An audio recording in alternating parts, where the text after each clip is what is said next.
All right, hello. Welcome to Adventures in Lollygagging. We are playing One Ring Second Edition today, continuing our The Waking of Angmar campaign. And from the sounds of it, we're going to go wake up Angmar. So it's going to be pretty fun. We also learned something during our warm up for the show today. We learned that none of them are capable of identifying the theme song to Inspector Gadget.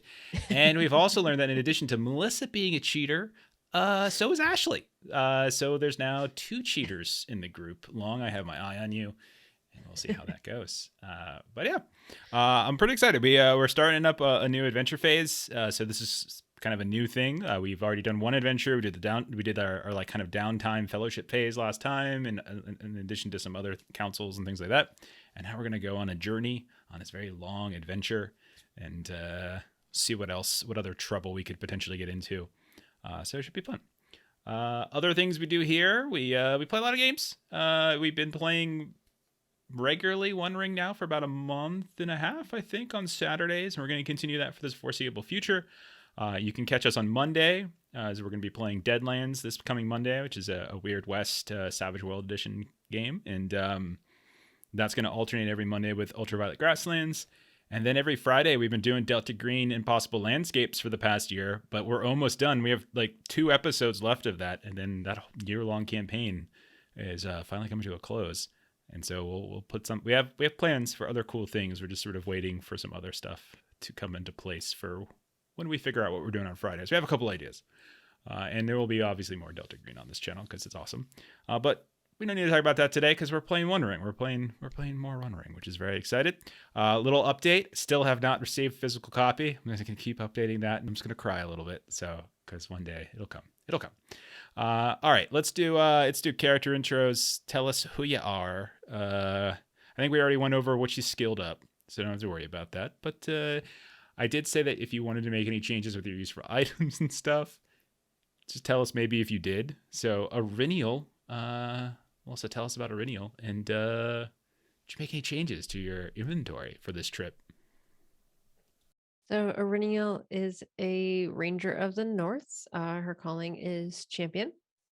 I think all of us in this group are fairly young for our respective cultures, kind of doing the adventuring thing. So she had a skinning knife with her during our first adventuring phase and didn't do anything with it. Um, and so since we are going into mountains and there'll be snow and things like that, she decided to switch out the skinning knife for some snowshoes. So old school wooden snowshoes is what she now has. See, this is the reason why this happened. Last night, Melissa and we watched a movie called Werewolves Within on TV, and it was very fun. It was a very funny little. It was basically sort of like literally the werewolf board game, card game, werewolves within the video game, etc. And the main character kept talking about snowshoes, and I'm pretty sure Melissa got in her head that, oh, we've heard about Angmar, it's cold there. Let me get some snowshoes. That's exactly what happened, isn't it? Yep. Influenced by film. Excellent. Okay. But as we also learned, Snowshoes. snowshoes can be multi-purposed. So Okay. I mean, most of the time they're used on our feet, but I guess you can use them. Maybe you play like tennis with them or something. I have other ideas. Okay. I look forward to hearing those ideas. Very excited to what those could potentially I'm be. clueless as to the other ideas. Yeah. Well, for when you'd have to watch the movie. Yes, it, cheating okay. while watching movies as well, Adam. Just so much cheating going on. Really, it's just Long and I. We're the only truthful people left. So Long, tell us the truth about Floy. I can tell you he's a dwarf. That's His true. glorious beard. And, What color beard does he have? Did we get into this? well, gray. Gray? Yeah, You've already gone gray, but you're a youngin'. You're what? You're grossly 69 years old, I think. Yes. That's young for a dwarf, and he's already going gray. Poor guy, Floy. Okay. Some people get gray hairs before others get gray hairs. But he is a treasure hunter. Got a nice haul last little adventure. Yeah, you did all right. You also got a marvelous artifact too. In fact, which is nice. Yeah, I ended up giving that to Reniel. Mm-hmm. Very nice of you. And I did swap out one of my useful items. I had a stone carving tool, but I Mhm. swapped it out for some jewelry to match all the bling I just got. Okay. So remember that like a useful item, like mechanically speaking, you designate a specific skill that that particular item can be used with, and as long as it makes sense, for the use of it, and you get a bonus die essentially. So, have you figured out what you want to do with your jewelry? Like what skill that would work towards? Yeah, it goes towards awe, so see how great I am. Okay. Are you jewel beating your beard? Is Oh, that that what's sounds going on here? amazing. Yeah, I'll There add we go. something like that. There we go. I like it. Braiding the beard, put some jewels in. Okay. All right. Good to know for bandits on the road now that you're traveling. All right. It's in his Next. underbeard, so he has to like lift up some It's of that it first. it's that big. He's got Yeah. layers. Yeah. Okay. Yeah, and then on like the third, like the cellar layer of the beard is where he keeps all his food, and so he just kind of keeps shifting Oh, right against the skin. Never mind, it's getting gross. All right, Ashley, newly anointed cheater. Tell us about Gilly. Gilly is our cute little hobbit friend. She's from Bree. She is a scholar, and I didn't change my equipment at all. I kept my rope and hook and kept my lantern. Gilly will not compromise on being able to read books at night, regardless of whether we have a fire or not. So Yeah, priorities. we should get you. Oh, thank you, Stanley. We've got Melissa. You're gonna keep track of this. You're gonna keep track of the Yes, rolls. we actually had 14 left over from last This thing's episode, just crazy. so that everyone knows, Okay. so that we have 17 now. So it's 17. Now, don't forget that you can burn them you can burn those 1-to-1 to get a bonus die, but you can also burn, what did we say, 5 to roll it favored. Was that right? I believe that was correct. Yes, that's Okay, correct. so you can burn 5 of them to get a favored roll. So you're meaning you're rolling 2 feet die and you're taking the better. So that's the option we have there. Thank you very much, David. Appreciate it. Oh, there's Oh, clarification. They're okay. only to be used for rolls related to snowshoes. Absolutely. I think that's an excellent point. Stan, go ahead and put an asterisk on 3 of those, and they must involve snowshoes. So write it down, because we'll forget, and none of us will go back and watch the video. Usually, Adam, I think what we do is we usually put the name. I think. Let me check. Did I ever do a One Ring Bits? I did do a One Ring Bits. Look at that. So yeah. Okay. And if you really want to if you want to hurt the players in some way, or at least sort of cause a complication of some kind, 300 bits is the way to go. And I'll figure out a way to sneak in a complication. If you have one, you can always shout out the idea, and as long as it sort of makes sense with what we're doing, throw it in there. Try to keep it within the realm of reason. Okay.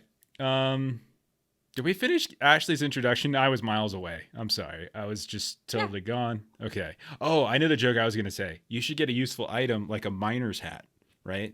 And you should put like a little candle on the front, just like them. Like a kobold. Yeah, like World of Warcraft. Like take candle. And then I was that's thinking how... of Starbound. You know how they have that one like backpack where it's just like a stick and then the lantern hangs from the stick above your head? I thought that was cute. That's cool. Yeah, I like it.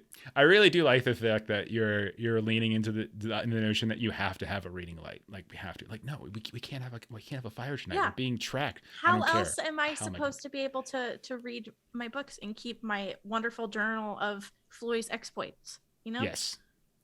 Oh, that's right. Priorities. You're writing.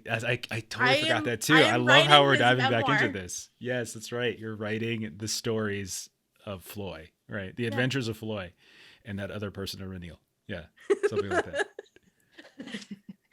Just easy. Okay. I think we're ready. So, quick summary. We are starting a new adventuring phase, but in the previous adventuring phase, what happened is that we spent our time in the Bree lands. Specifically, we started in the hamlet of Combe, which is right next to Bree.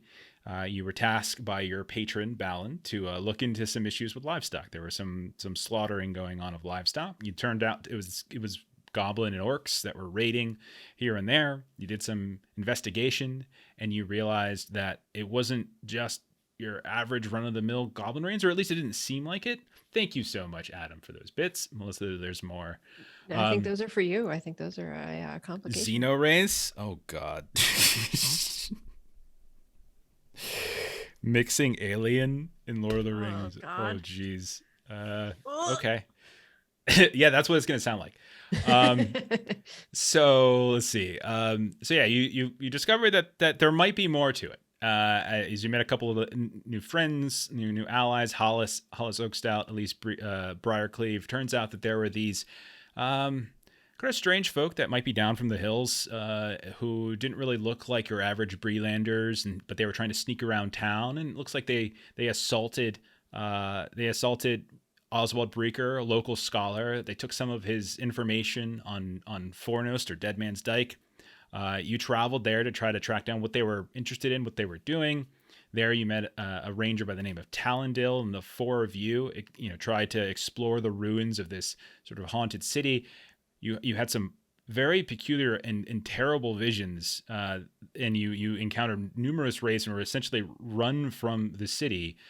You saw a woman with some sort of strange black axe and carrying like the bags of bones that they had looted from areas of Fornost and of the North Downs. And you had to bring Talendil back to town, who had been severely injured. But over the next couple of weeks, those issues with the livestock kind of faded, and it looked like the goblin raids had sort of dwindled, and it didn't really look like an issue anymore. And so a little council was brought together, this sort of investigative council, kind of between Oswald and Balin, your patron, and a couple other interested parties. And through some things that you've learned and other things that Talendil had heard through the grapevine of the Rangers of the North, that there's concern that something might be brewing to the north in the dead realm of Angmar, and maybe even within the hills of Rudour. And you all decided that you were going to take up the task of journeying northward, because he was so severely injured, to verify that, to see if there's more to it. The very war band of orcs and goblins that had been plaguing the villages of Combe, they left. Rumor was that they headed north as well. And so there seems to be this sort of pull northward, right? And so you all, I believe, at the end of the last session, have decided that you were going to travel to the western slopes of Mount Graham to meet with a ranger and troll hunter, apparently, by the name of Marinben. You were given by Talendil a leather necklace from his daughter, to use as a way of kind of earning her trust or contacting her, and you were to look for the ruins of a watchtower somewhere on that slope. So I think that's it. I think now we're starting on our new adventure phase, as we're going to deal with that.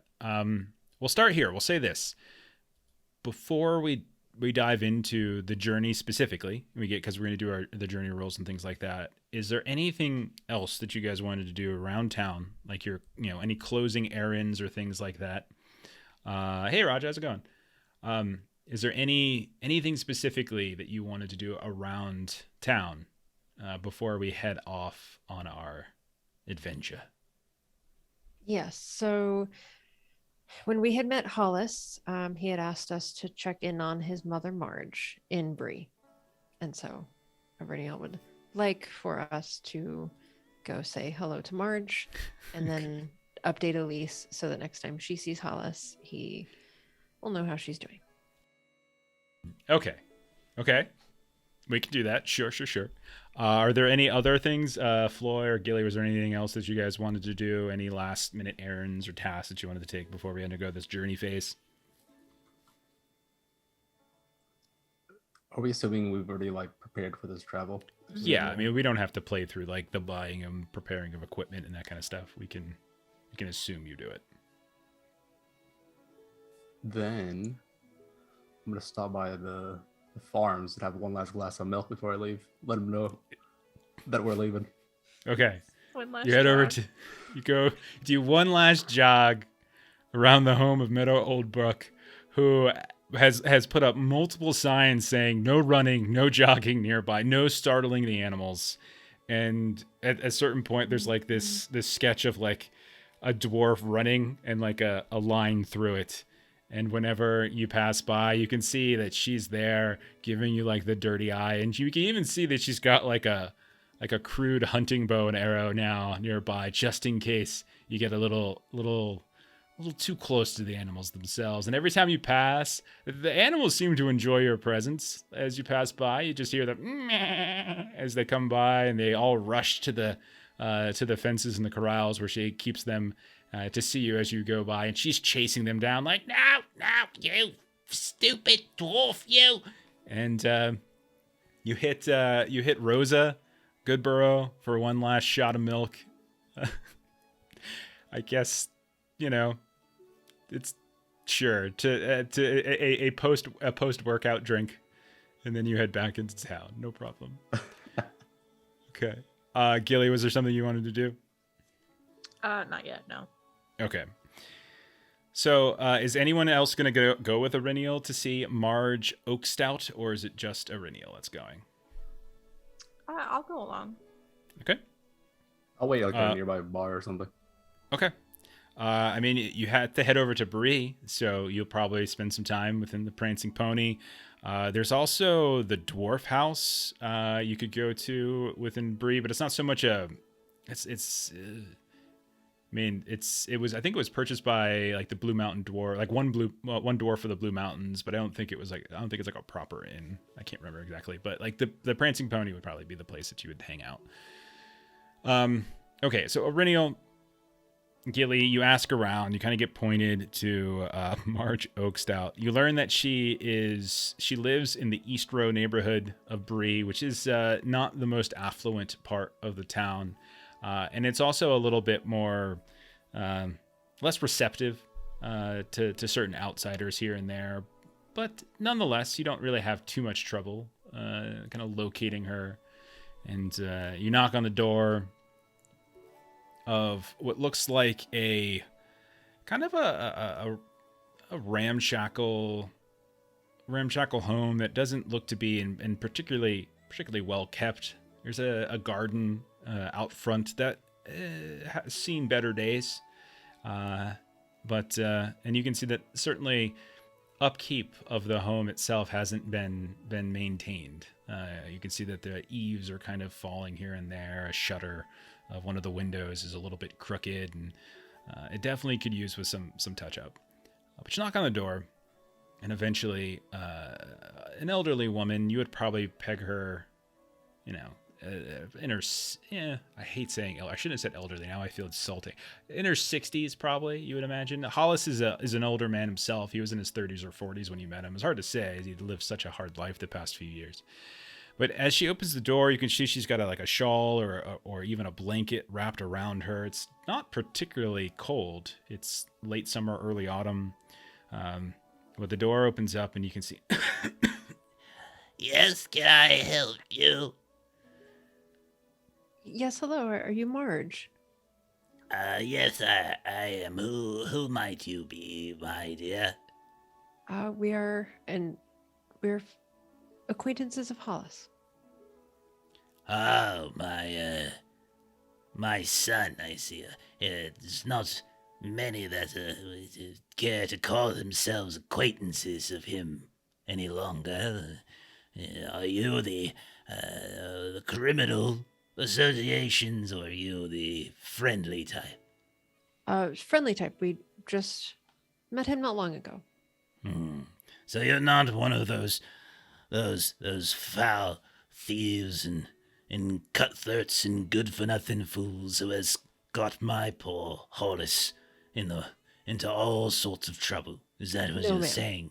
No, ma'am. Kind of looks at you with one of her eyes gets really big and bulgy, and the other one is like crinkled down.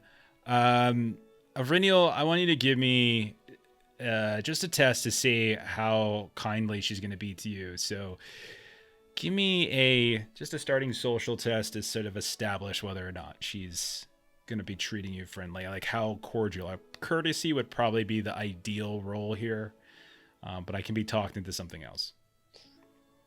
An anonymous cheer, thank you so much. Appreciate it. Thank you for that. I'm going to use Get an one extra bit. All right, that'll bring us back. I'm going to go ahead and use one of the non-snowshoe D6s for this courtesy roll. Okay. Take her traveling with us. She doesn't even make it 2 miles out of town. Oh, God. Okay. So courtesy with a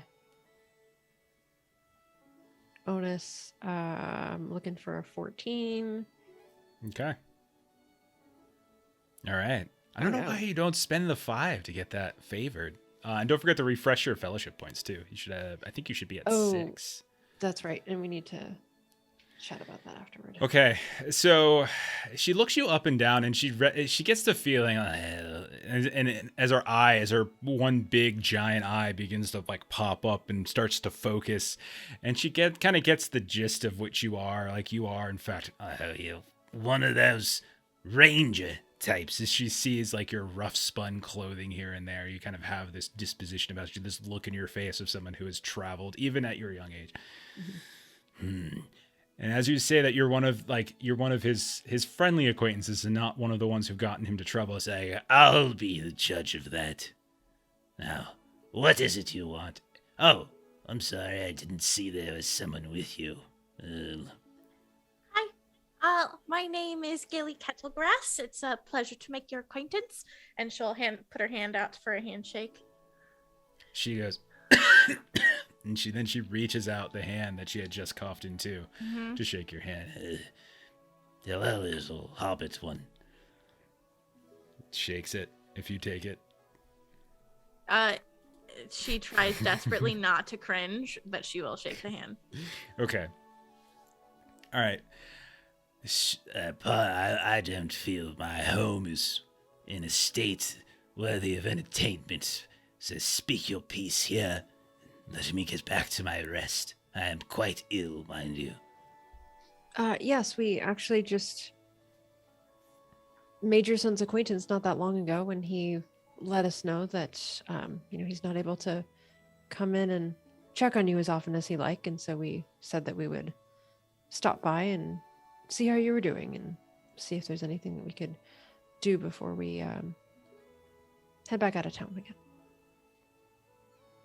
So my Hollis sent you here to check up on me, did he?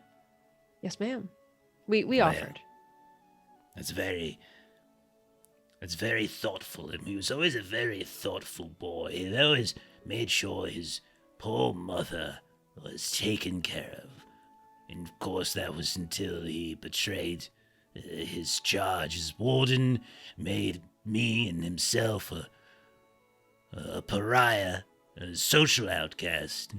And she just starts like kind of spitting here and there. She's like clearing her throat a bit. Well, if you're here and you really want to help, definitely the fence needs repairing. Definitely need to do some mulching in the garden there. And if you would be so kind as to run down the street and collect maybe a few seeds from some of the general stores downtown, you might be able to replant. Also, my eaves are breaking, and that shutter right there, it makes all sorts of racket at night when I'm trying to sleep. If you could possibly oil the hinges a bit to ensure that it doesn't make as much noise. And I do have a leak on the roof as well. It's been leaking down into the kitchen area. Well, it seems that you've accumulated quite a to-do list in Hollis's absence. I think there are and she's just sort of stammering and sort of looking at Gilly. We could probably do a couple of those things. I guess. Maybe. I guess you're not his. Oh, jeez. A couple of those things, I guess. You did say acquaintance, I suppose, and not a friend.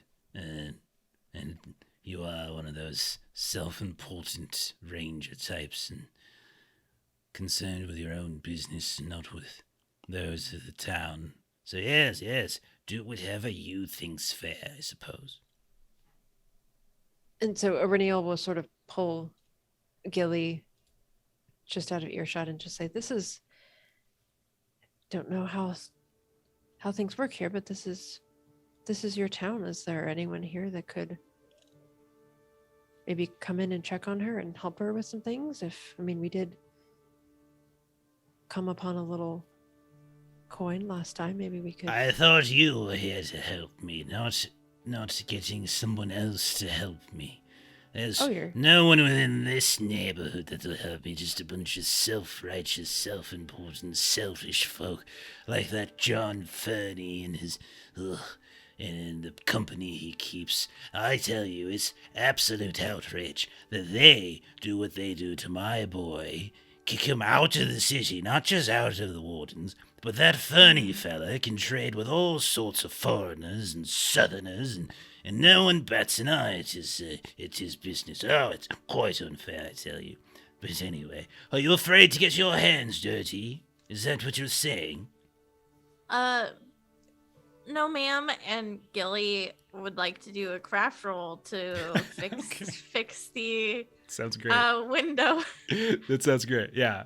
And this will just be like for it all. See how effective you do. Craft roll. See how effective you do. And you're welcome to burn some of those bits. Oh, she's just ripping it. Okay. It's a failure. All right. So, What's it under? What Gilly's- was your target? What was your target, by the way? 16. 16. Okay. All right. So Gilly, mind you, she's preparing for a journey. So she was just kind of like following behind Erennial, like just out of habit. And so she has a bunch of just books that she was flipping through. And then this woman starts scolding us about not fixing her things. And she's just like shuffling her papers. She doesn't have any of her tools with her. So she's trying to like use her book to like help beat down the hinges. And she's like, perhaps I should go get tools. So we'll say, just to sort of wrap this scene up, that the afternoon continues in a very kind of well-intentioned but often awkward conversations here and Couple trips to there. the general store to get some oil and As some you- seeds and you do really things go- as quickly as we can. And you come back and you are not necessarily craftspeople yourselves. You're not necessarily carpenters or whatnot, or farmers, or gardeners, and you do what you can. And more often than not, she's like over your shoulder, kind of examining what you're doing. And Are you sure that's how that's supposed? Oh goodness! Oh, I told you to be careful. Oh no, that's not how you. Never.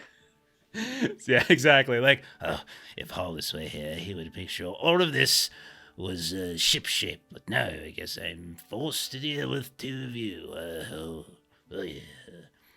and then when you leave, she thanks you, and maybe she gives you like this really dry, like old, like pastry, like or bread that she made or something For your hard work, I suppose. And you can tell it's stale. It's probably she just doesn't want to like throw it out or something. But it's probably the type of thing you might kind of throw at birds or something like that.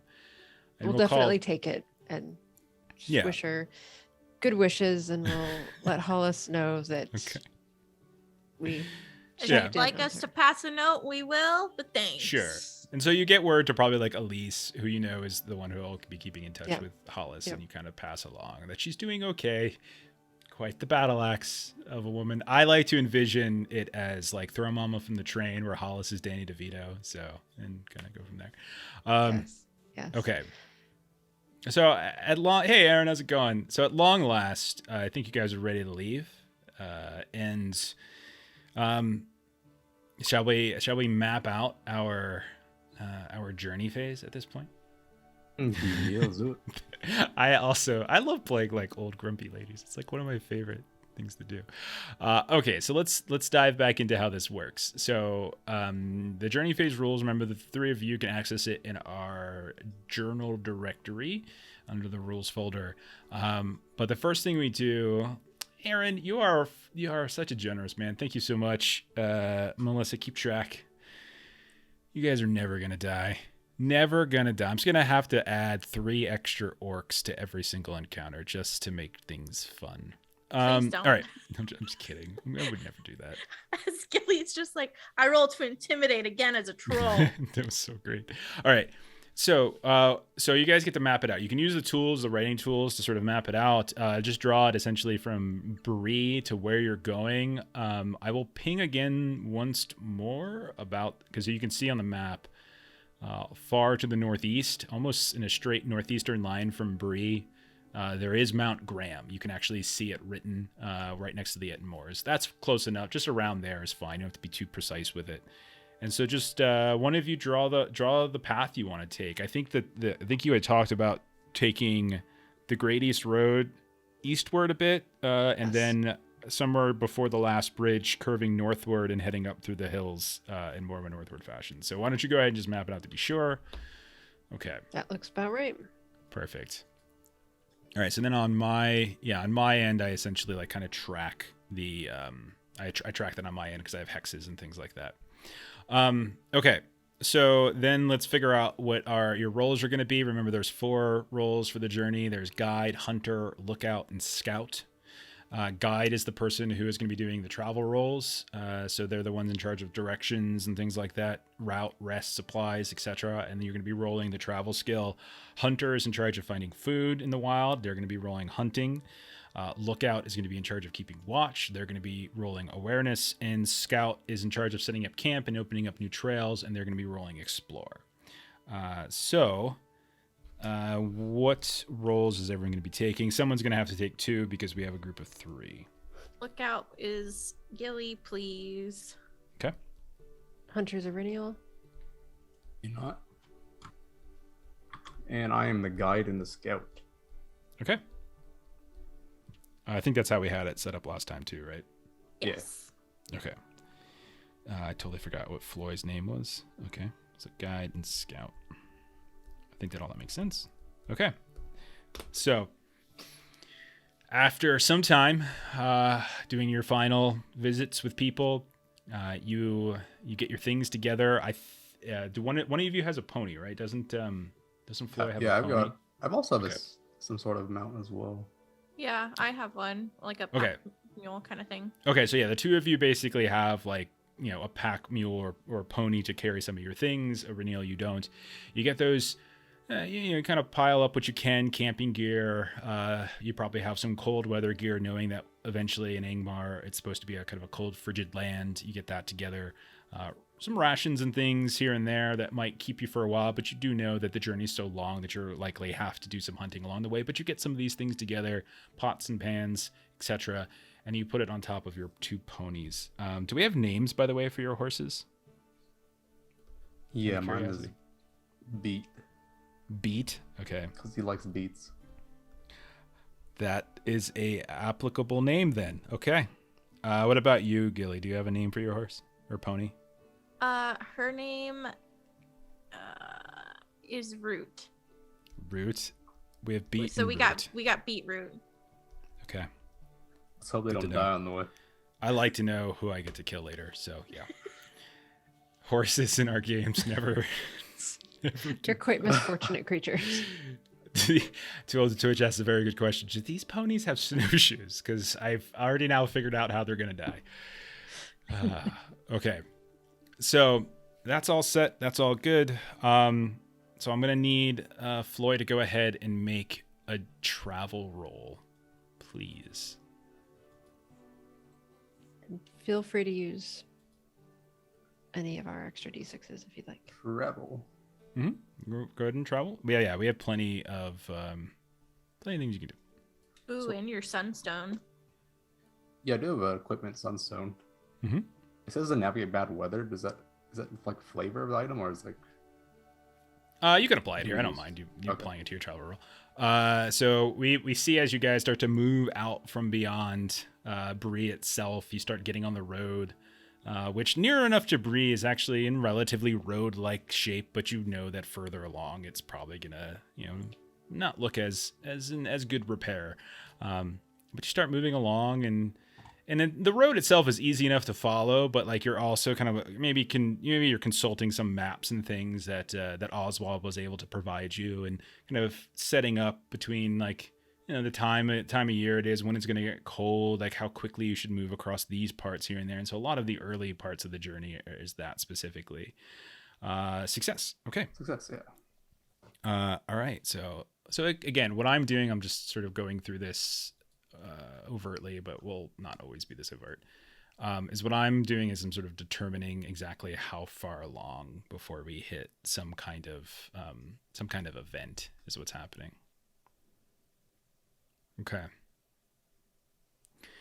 All right. Let me get a little music going for the journey itself. All right. Okay, so you guys, slowly start. Maybe you say goodbyes. You see a couple people come to see you off. Balin has already left. Your patron has already left. He's off trying to find Gandalf. He has that very serious information to give them. Pink Line, I think this is episode 6, but we are starting a new adventure phase. So like you're kind of coming in at a fairly good episode to start. We're starting a brand new adventure, but we did have one before this. Okay.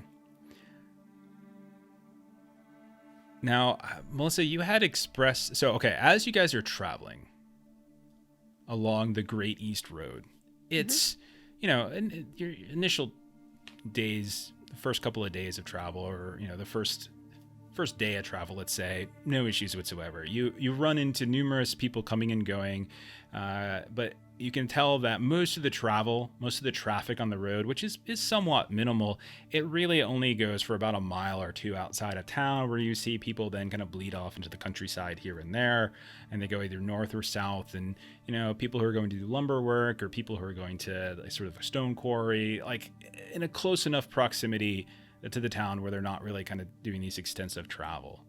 After about a day's journey east, you do come across on the eastern edge of Breland, you do see along the southern side, you start to see this well ahead of time, but you can see what looks like this ramshackle wooden hovel that almost looks like an abandoned cabin, like that's just rotting on the side of the road. But as you get closer, you do notice that there is some traffic coming and going from it. You do see like these, a few kind of unsavory types, their cloaks kind of pulled up fairly high so as not to necessarily see you. And like when they kind of do look up, they kind of eye you down a bit as if they're sort of assessing whether or not you are good targets for some chicanery. But you get the feeling that this is the Forsaken Inn that you've heard tell of. That Hollis and Elise had both mentioned this. Hollis specifically said he had attended this here and there. But you can see there's a handful of folks that are milling about outside of this sort of ramshackle building. It's probably late, we'll say in the evening. You've probably been traveling for about a day, and you can see it's getting dark at night. You have heard that this inn does in fact rent out rooms. You know that the proprietor is someone by the name of Jack, and he takes all kinds as long as they have silver to spare. So I guess the first question for you all then, do you deign to go in there, or do you just kind of push past and find somewhere else along the road to kind of make camp for your first night? What do you guys say we stay a night, find out what this little hub is about? I think for gathering more information, that sounds like a good idea. Gilly, are you up for at least a dinner here, and then we can go from there? Gilly, she won't lie, she looks a little apprehensive. She's not the most intimidating of persons, but as long as you guys are cool with it, she's down. Okay. We can start with the dinner, see how it goes, and we can always continue on if we need to. But you check its Yelp scores. Okay. So it's very much like a roadside bar, like in the middle of nowhere, but in this case it's fairly close to Bree, but it has that kind of feel to it. Like there's sort of an intimidating quality. You steer off the road as you can see the clouds are beginning to form. It looks like there might be some light rain or so tonight, and a couple of people like look at you somewhat leerily as you move your ponies up. You find a place up here to tie them off. There isn't proper service. You don't see like a stable person come out to take care of them and brush them down, but there are some troughs out here with some murky water. You're not sure the last time it's been switched out, but There are one or two other animals that appear to be drinking from them, but otherwise, you're bringing the only pack animals or travel animals. You can tell, like, as you open the door to this place, you can tell that it's. I mean, there's people here, for sure, but as you move inside, like, you can immediately tell that it attracts a particular clientele. You don't see any, like, rambunctious, bard, musician, minstrel playing anything. You can see that there's a bar here or there. Like, at the bar, there's a patron here or there that their shoulders hunched over as they're drinking their brews, whatever it might be. There is a fire brewing, and there's some people that are huddled around it as well. Looking, you see that there is a man behind the counter who is kind of watching as you come in, kind of staring at you pretty clearly. As you come in as well, immediately next to the door, there is a very, very large bouncer type figure. You can see not much hair left on his head, not because he's been, like, stylistically shaving it. It's just all patchy and gross. And he's a big muscular man. You notice that there is somebody behind the bartender that's trying to cut up what looks like vegetables, but is constantly saying, like, here and there. Over at the bar, there's what looks like a man and a woman that are sitting by, and then over by the fire, there's a group of what looks like a mixture of men and women, like about 4 of them that are kind of quietly by the fire. What do you guys want to try to do here? I would say, go ahead, Flo. I'll just approach the bar and be like, I'll take a mug. Okay, so you move up. You ask for, like, a mug of something, and as you get up, like, I'll give you that mug as soon as you show me some evidence you can pay for it, Dwarf. Of course. And I'll reach into a pocket, bring out some, like, a silver or however much it is.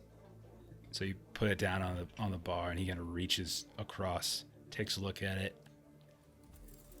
One brew it is. And he reaches down, grabs what looks like a very cloudy glass that probably hasn't been cleaned in quite some time. There's little cracks in it here and there. And it's probably not even a glass. It's probably just like a metal stein that's dented here and there and dirty. And he just pours in what looks like a very cloudy looking mug of ale and slides it over to you. Enjoy. How special. As he laughs, you see he's got, like, one of his teeth is just flat out and missing, and his rest are just yellow. Iridia will come up next and pay double to be able to get a drink for herself and Gilly. Okay. Same thing, same process. And, like, you can see that they give Gilly kind of a sidewards glance. Like, they didn't really have any trouble, it seems, with you or with Floyd, but, like, you can tell he's trying to assess. Is like, maybe he probably hasn't seen too many hobbits. Is what you might kind of conclude. But you had the silver, and so he slides the mugs over.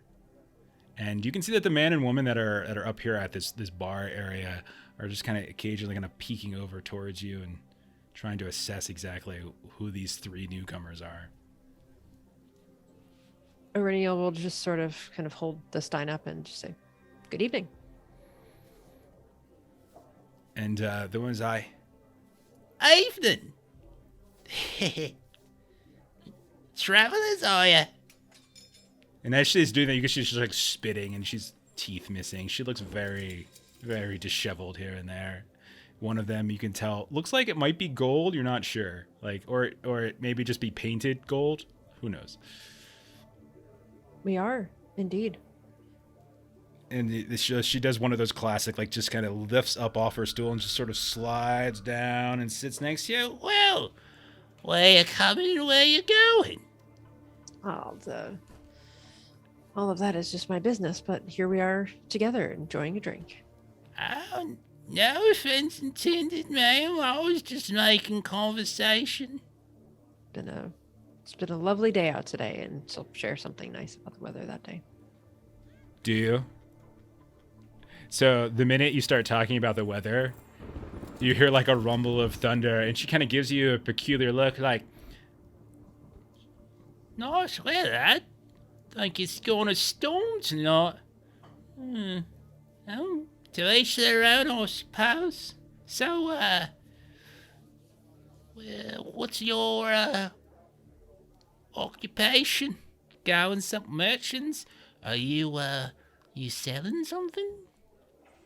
I fear we're nothing to sell, just a little time and need a little rest and some drink. You buying something? I've got all sorts of things. and she turns over and she's like, Roddy, hand me bag. and he's, like the guy just kind of looks at her, reaches down, and you hear this like clinking is like kind of his bag, and it's like this horrible stained rucksack that's seen horribly better days. And she starts pulling out all of this, what looks like fairly, rugged and like dented, almost sort of trash. Occasionally a nice piece, but we're talking like goblets. We're talking like random like daggers and things like that. She might be a scavenger, might be a pickpocket. You're not really sure, but she's just laying all this stuff out in front of you. None of it looks particularly useful to you, but it's all like rusted or broken, dented here and there in some way. Oh, and there's a special for today. Buy 2, get 1 for free. Well, that's quite generous of you. And she'll kind of look to Gilly and Floy and see if there's anything that strikes their fancy. You've got quite the haul here, but I don't think we'll need any of it. How about I... do I this for you? wasn't talking to you, dwarf. I was talking to the lady. Put out. Now, let's get down to business. You were saying you were gonna buy 2 and get the 3rd for free. You did say that was the deal that you were running today. She's like staring at Floy right now, really angry that you kind of messed up her deal. Like, Okay, dwarf. I'll see how it is. You're coming in here and you're going to somehow ruin the way I make my living. You don't see me interrupting your business now, do you? And now you come in here, I had a sale all ready to go. Okay. Yeah, okay. I'm watching you. so she starts slowly packing things up, and she's got like this very angry and evil look on her face now. Okay. Ernie looks at Gilly because she was about to say something. Oh, sorry. I missed it. Gilly was just people watching. So, like, she was ignoring that whole situation. And she was just watching Okay. the rest of the bar. Roll a scan test as you look around, see if you can pick up anything in particular as you do a look around the room. And while that's happening, Ernie will buy the woman a drink and just say, I didn't necessarily see anything that I needed right now, but happy to share a beverage with you. Okay. I'll tell you what, roll a courtesy test to see if you can salvage the situation. And since you're buying her a drink, take a bonus die for that. All right. Gilly, take is there another something one. with a great success? Is there something in particular you're looking for, or are you just trying to get a lay of the land? Right now, she's just trying to see if there's anything super suspicious that sticks out. Okay. Okay. Yeah. You do notice, okay, so 2 things I'll say since you got a great success. I'll give you 2 things. First, you notice that behind the bar, the guy who's like chopping vegetables and stuff has like a blindfold on. And like every time like he goes to chop and like he almost cuts a finger off here or there, and he like yelps in pain, and then he starts rubbing his eyes, and while you're watching, he sort of pulls the blindfold up, and you can see his eyes are just terribly red and sort of swollen, and it looks like he's suffered some kind of injury, or not necessarily an injury, but something's like infection or something like that's happening. So that's one thing you notice. The other thing you notice is down by the fire, there's just a more than once, like you see that like they whisper like that group of maybe 4 men and women whisper, and then they kind of look in your direction, and then they turn back and they whisper, and then they look, and then one of them gets up and leaves. And you kind of get the sense that maybe they were talking about you. So when Gilly notices that, she'll kind of elbow Floy while Aurenial is having a conversation with that lady trying to sell her wares. Oh, And- what'd you do that for? See the people over by the fire? Yeah, I see you. Well, I think they're watching us. One just went outside. Maybe we should go check on the horses? No, what are they gonna do to our horses? All our stuff's packed on there.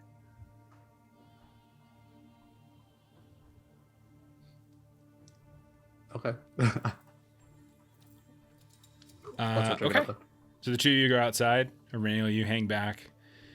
Floy, Gilly, you get outside. Go ahead and roll, like, awareness is probably a good thing. Go ahead and roll awareness to see if you can get a sense of where they've gone.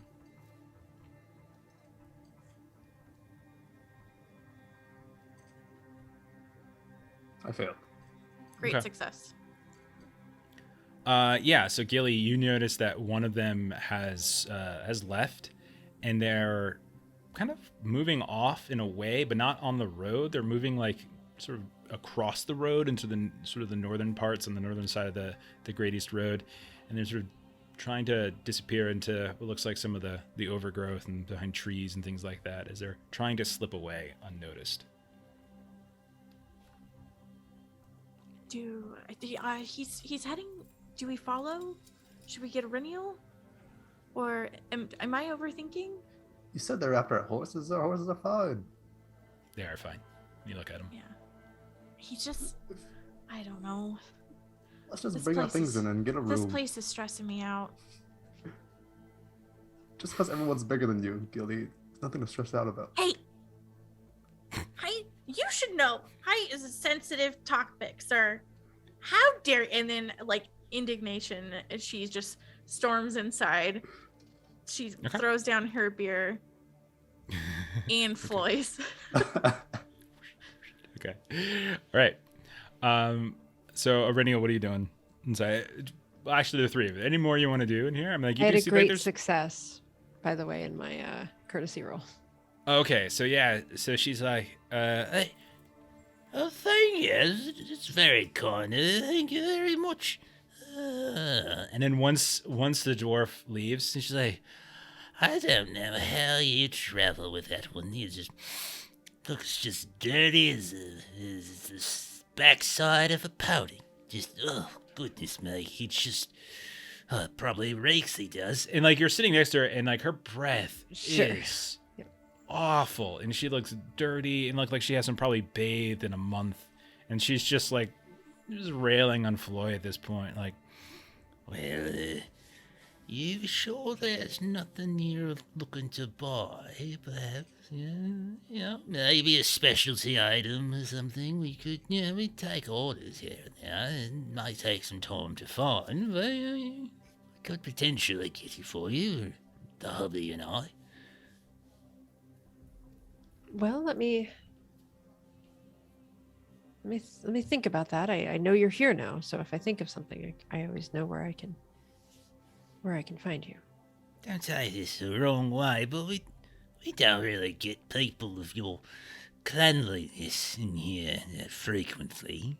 And usually when we do, they're flashing around one of them warden badges and asking questions or something like that. You one of them bray wardens looking for so-and-so or this and that?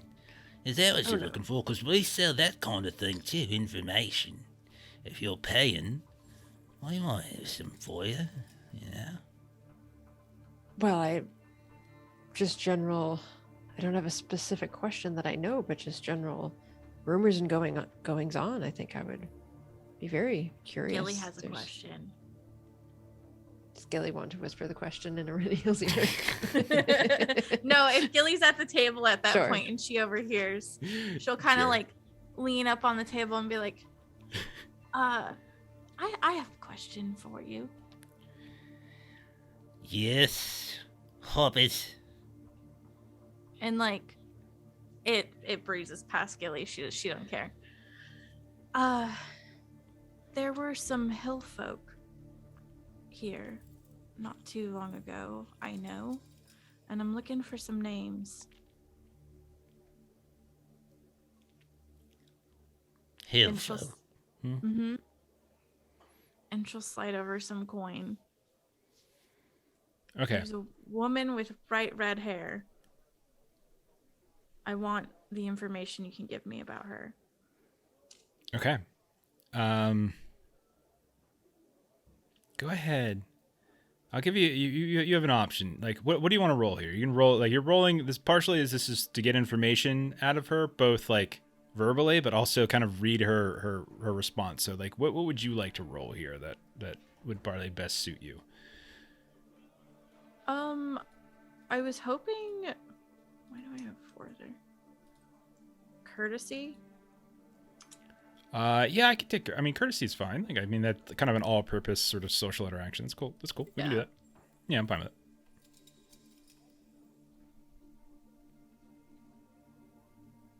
Oh no! No. Wow. You guys really, Can you have I- so many resources. You can't use them after the Yeah. fact. You Yeah. cannot use them after the No, fact. I know. So I you was like, either we use don't them have ahead to of time or rolls. you don't use them. That even was at advantage or at favored. And Favored. that was You have a billion audience Mhm. purchase bonus die, and you guys are hoarding them. You should I use used them. one. You can use more than one. Okay. So she looks at you with sort of a disdain, and Mhm. I will say this: the minute you start mentioning like some sort of kind of fiery-haired woman and whatnot, and she kind of clams up at that point. Well, till you have a good night, I suppose. That's all we have to say to each other. She gets up and starts sliding back over towards her hubby. And that's when Gilly like elbows Aurenial. Like, obviously she didn't like me, but you had an in. Arinia will add another silver to the mix. Just say I'm sure there's local rumor that you are perfect to know. Okay. Because you rolled a great success before, I'll let it carry over onto here. Hey, Richard, thanks for hanging out. Thanks for joining us.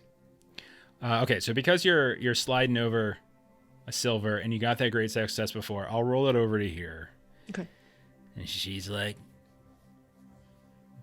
okay, since you're paying, but I want another one of these, one from me, hubby, and we're kinda hungry, we haven't had dinner tonight, so maybe you can take care of that too.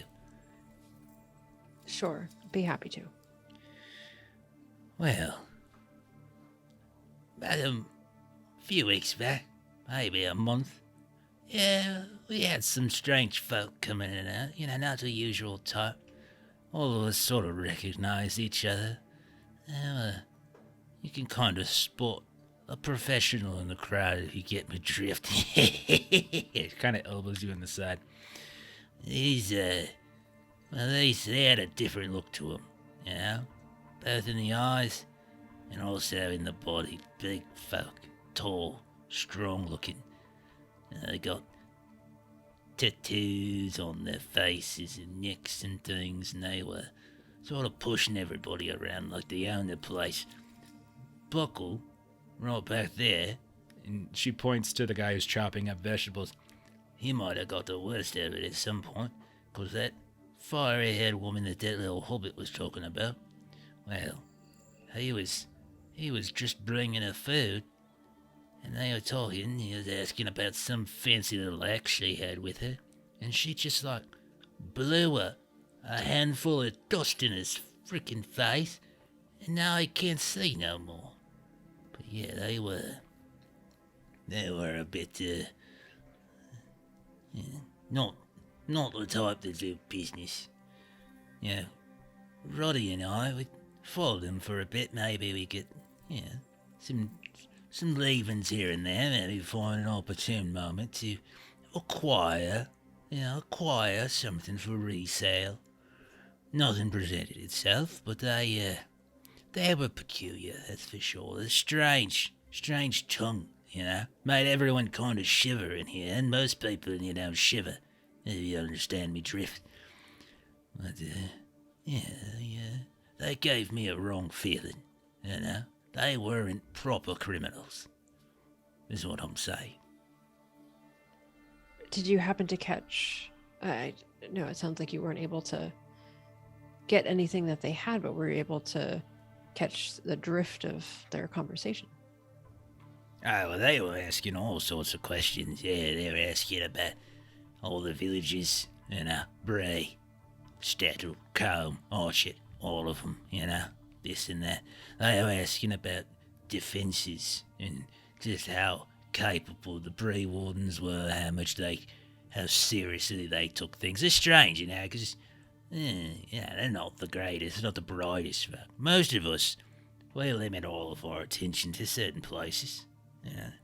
This is usually a safe crowd for professionals, but the pony, the lamplighter, comb and wattle, they're fair ground, and that's usually where people do their task, and on the streets, of course. But it's like they wanted to know more.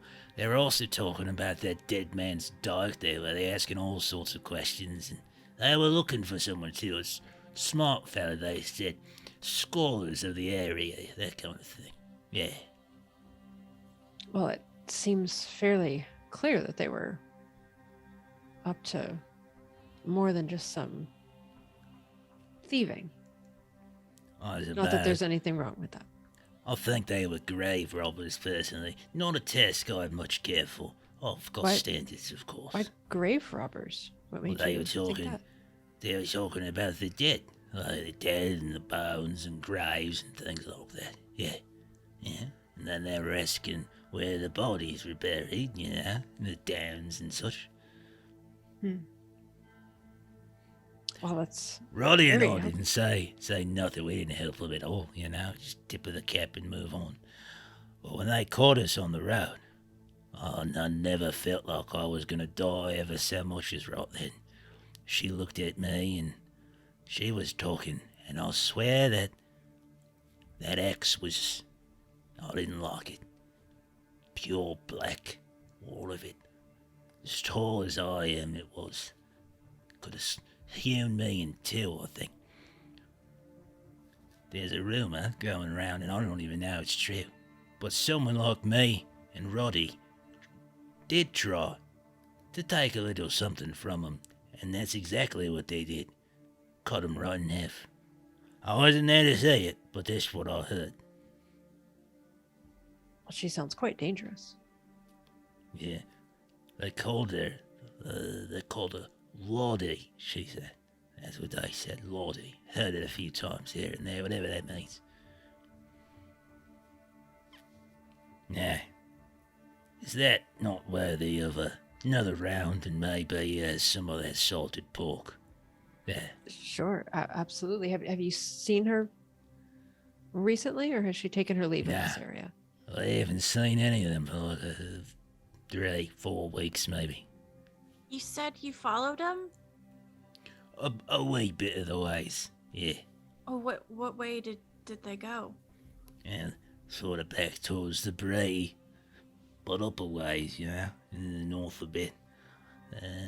And then once we got off the road, that's when we started. It's a little more dangerous then. You can make an argument to somebody on the road that you're just a traveller when you're on the road, but you start bumping into people when you're a couple miles off the road. That's a lot harder pill for folks to swallow. That's fair.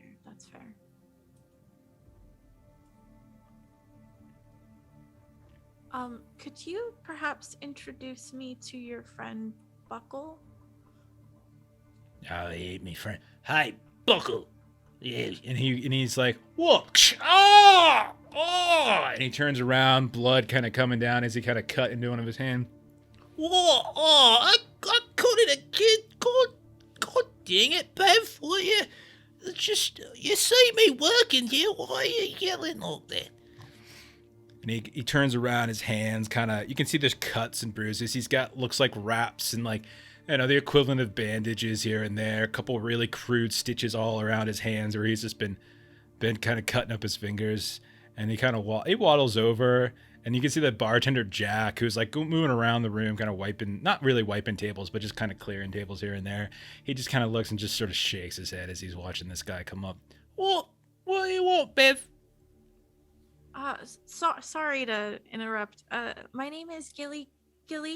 I heard you had an incident where some woman blew some dust into your eyes.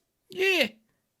Would you mind terribly if I took a look at it? I am learning some healing. You can help me. I would love to try. Jack said, we're going to have to poke him out, and that'll make the pain go away, but I don't want to poke him out. I would love to see what I could do. If you wouldn't mind. Okay. So he undoes his blindfold, which is essentially a dirty like dish rag, and is probably not helping the process at all. Yeah. But you can see his eyes have been like the eyelids, everything around the upper parts of the cheeks. All of it just looks like it's suffered, like what we would probably think like is like acidic burns, essentially, right? Like it just looks terrible, and like the eyelids themselves are kind of like melted down onto the ball here and there, and like the bits of the eyeball that you can see, like there's all sorts of discoloration and redding, swollen parts of it, and it just looks, it's actually quite awful to look at, which is probably why in this bar/restaurant inn he's wearing the blindfold. So yeah, you wanna try to help him, huh? Yep, I would like to try. Can I help Gilly help him? Do you? Yeah. I also have Yes. healing. Okay, so I gotta remember how to do this. Like the assisting. One person can do it. Your fellowship focus? Yes. Okay, yeah, so she can assist me. Well, no, that doesn't. The fellowship focus doesn't determine who can assist what. Like you have to. Let me get the rule. I had it up. I've got it mixed up with something. If you're the fellowship focus and you're assisting, I think you get an extra bonus die. I think that's what it is. But anyone can do support of each other. So yeah, I got it right here. So support. A player hero can make an effort to help another member of the company who is making a skill roll. To do so, the supporting character has to spend 1 point of hope to let the active players, in this case the active player would be Gilly, gain one dice. And I think, if I recall, that if it's the fellowship focus, I think you might actually get 2 die from that. A player hero may support another only if the circumstances allow it, and only if the supporting hero possesses at least 1 rank in an appropriate skill. It doesn't have to be the specific skill that Gilly's using. It just has to be something appropriate. All right, are you willing to lend a hope? Yes. Okay, yeah, go ahead. And then you get an extra die. Gilly, go right ahead. Yep. And then we can either spend 5 for favored, unless it's already favored for you, if you want. Well, I think so Stanley makes a good point. This is definitely a snowshoes issue right here. So I get 2 from her. I'd like to spend 1 of the crowd dice. Got it. So that's 3 bonus die that I'm rolling. Okay. And then is it favored? It's not favored. Okay. We have plenty if you wanted to.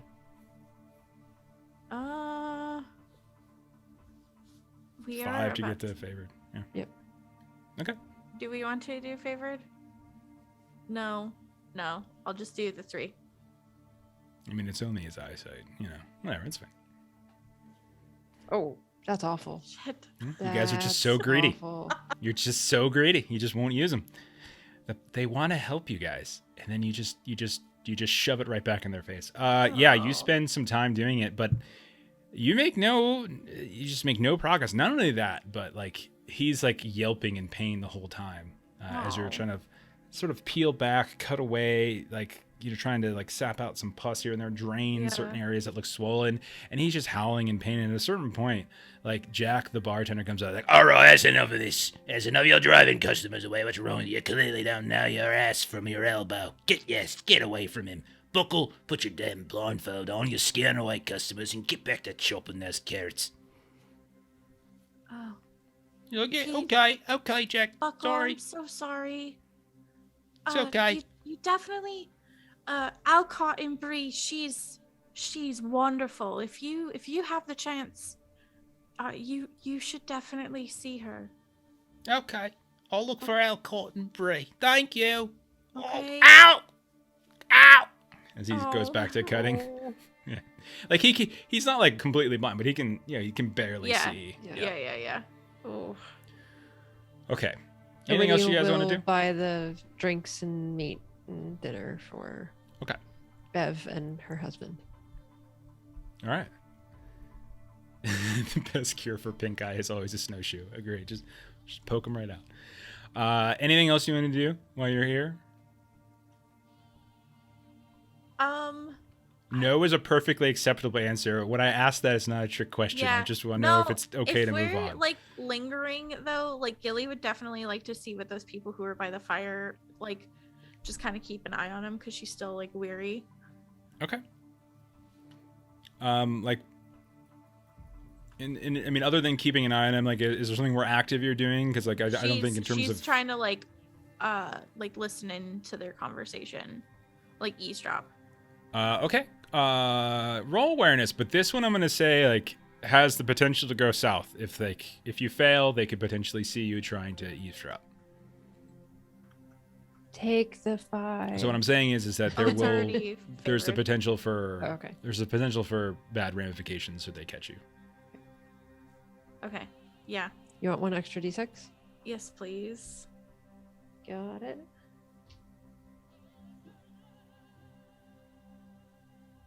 Success. Okay. Yay. You overhear them talking about how the other one had gone off to let, apparently there's like, they do this sort of setup thing on the road where they just let, certain folks know that there's going to be some travelers coming through that might be worth a toll or a tax. And it seems that you've all been targeted because apparently you showed up with these fancy horse and pony with all these things throwing silver around in the bar like you own the place, that type of thing. And so you guys have been essentially targeted potentially by bandits somewhere along the road.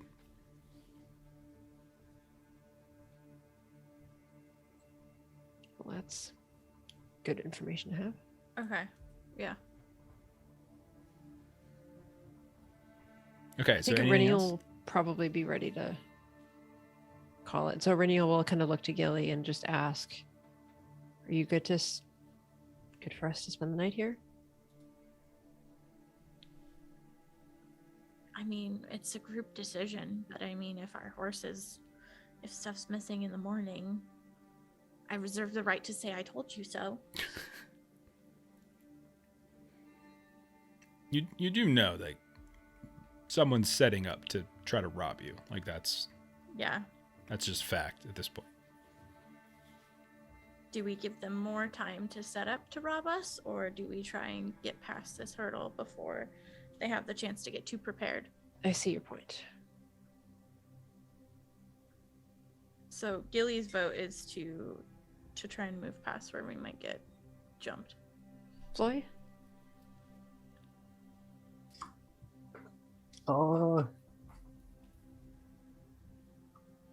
Yeah, we can do a little night travel. Okay. Or evening travel. All right. So you guys pay your tab. You give a little goodbye to Ruddy and Bev and to Buckle, and you depart. You get back out and you hustle away, pick up your pace, and you kind of continue your trek for the evening. You're able to move like a significant distance, even in the dark. Where you're at, like the road is still in decent enough shape that it's not difficult to follow at night. More than once you hear sort of strange sounds coming from like off the road into the darkness here and there that are more than a little unsettling, but you do manage to kind of keep to the road. At a couple points, you swear you see shadows kind of moving about as if maybe someone's kind of flanking you or following you here and there. These these figures, you get to the point where maybe it's just your imagination that's following you, but you're not, extraordinarily sure about that. All right, I need to roll something really quick. I need. Okay, I need. So I'm rolling something up. Okay, I need. Who's the hunter? I think that was Auriniel. Auriniel, go ahead and roll a hunting roll. As you guys look about, you try to find somewhere slightly off the road, maybe not directly on it, but close enough to it, but not too far away. And you're kind of settling down, trying to get some food. You want to prolong some of the rations that you have as long as you can. So you start moving about, looking if there's any game in the local area. Go ahead and roll a hunting test. Okay, I took one of our extras, and it's already favored. So let's see how I do. That looks awful. We cannot roll well tonight at all. Again, you could spend 5 and get favored and all sorts of things. It was already favored. Just It was already favored. Oh, well, I know. That's what I said. We're rolling awfully tonight. It's I already guess favored. you all are just meant to not even make it barely out of the prelims. Okay. All right. So on the bright side, you guys are on the road, so it's not too terrible. All right. So what I'm doing is I'm essentially like rolling for those events and stuff.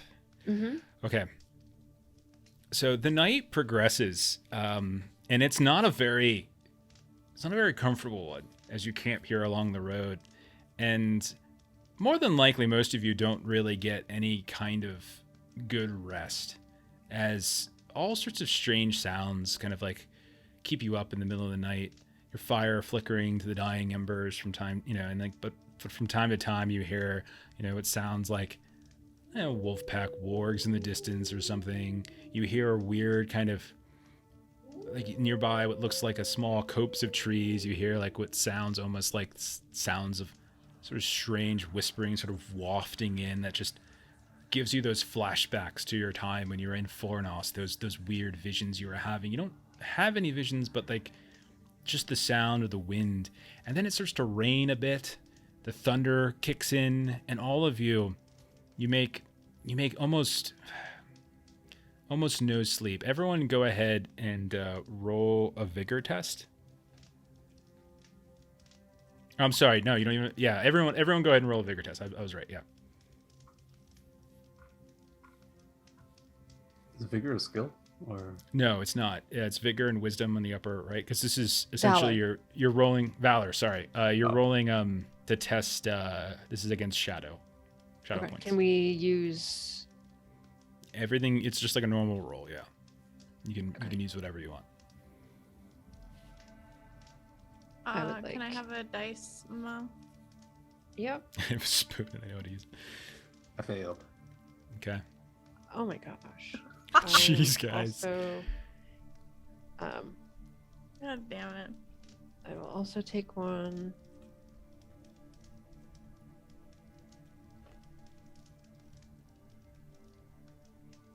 Oh my gosh. We all failed. One of you can move, by the way, your token till about a little southwest of Weathertop. Like, see where Weathertop is? You're on the road. You're just north of those trees. You can move it there. I'm on a different map, so if somebody else can handle it, I'd appreciate that. Okay, yeah, perfect. All of you go ahead and take a point of shadow, as like between the dreams and the weird sounds you're hearing, like giving you those visions, the reminiscing of like, of what happened at Fornost, and then just not getting any sleep, the shadows moving about. You also take 2 fatigue. So 1 shadow and 2 fatigue. So the travel stuff. Our rolls have been just awful. Just awful all night. That's because we were rocking ones in Delta Green. Yeah, you guys were. Like, Yeah, on you guys one were or crazy single in Delta Green digits. the past couple weeks. Okay. All right. I need Floy as morning comes, and you wake up to an overcast day. You can see Weathertop, the ruins of Weathertop off to the northeast upon a hill in the distance, but there's this sort of gloomy feel all of a sudden. You no longer have the buildings of Bree in your sight. And so you're well and beyond the town at this point. You're well and beyond even the Forsaken Inn. You've got this strange forest to the south of you that was kind of playing tricks on your ears all night. Floyd, go ahead and roll another travel test. All right. Let's hope for safe roads. Do you like any extra dice? Australis, I think Adam from Grim and Perilous, he was like a Xenowraith. I think that's what we're calling it. We're going to have a crossover. How terrible. Great success. Yay! Okay. All right. So, despite what ultimately is a fairly rough night for you all, like you get up, you have breakfast, you likely have, you feel decently confident you might have gotten beyond the wherever that ambush point might have been, and you kind of feel a little greater safety at the very least in that. At the same time, like you are again pushing away and further away, and there's kind of a loneliness now. There's like this solemnness. You pass by Weathertop, and while there doesn't seem to be any activity up there, just kind of looking at the ruins of this once kind of great, tower, especially you, Gilly, who's probably read, and you, Arvinial, who probably have some history of the place. Like it kind of weighs a little bit on your hearts a bit. It's about, most of the time over the next, few days of your travel is fairly uneventful. You don't really have any too much difficulty. The road itself is easily recognizable, so you don't really have any trouble, losing track of where you're at. You do run into, kind of on the second day, this is maybe 2 days after your time at the Forsaken Inn, going along the road, you do notice up ahead, or to the south, you see coming a bit of the ways, you see two figures. Neither one are on like horseback or anything like that. Cresting over a hill a few miles away. It's hard to see from this point, unless somebody has some sort of, I'm not even sure, spyglass, or we even have them. I know we have the sunstone thing, but off to the south, you see what looks like two figures moving. At the pace you're moving, you're likely could like kind of breeze past and not have any contact with them whatsoever, or you can kind of linger and see who they might be. But you have, like, this is one of those things where, like, if you wanted to hang back and see why there's people moving about in the countryside to the south, you could, or you can just sort of hustle and kind of keep moving. It's kind of up to you guys. Corneo's curious. Okay. Just kind of slow the pace down until they kind of come to a crossing point. Sure. Go ahead and roll awareness. Alrighty. Taking an extra.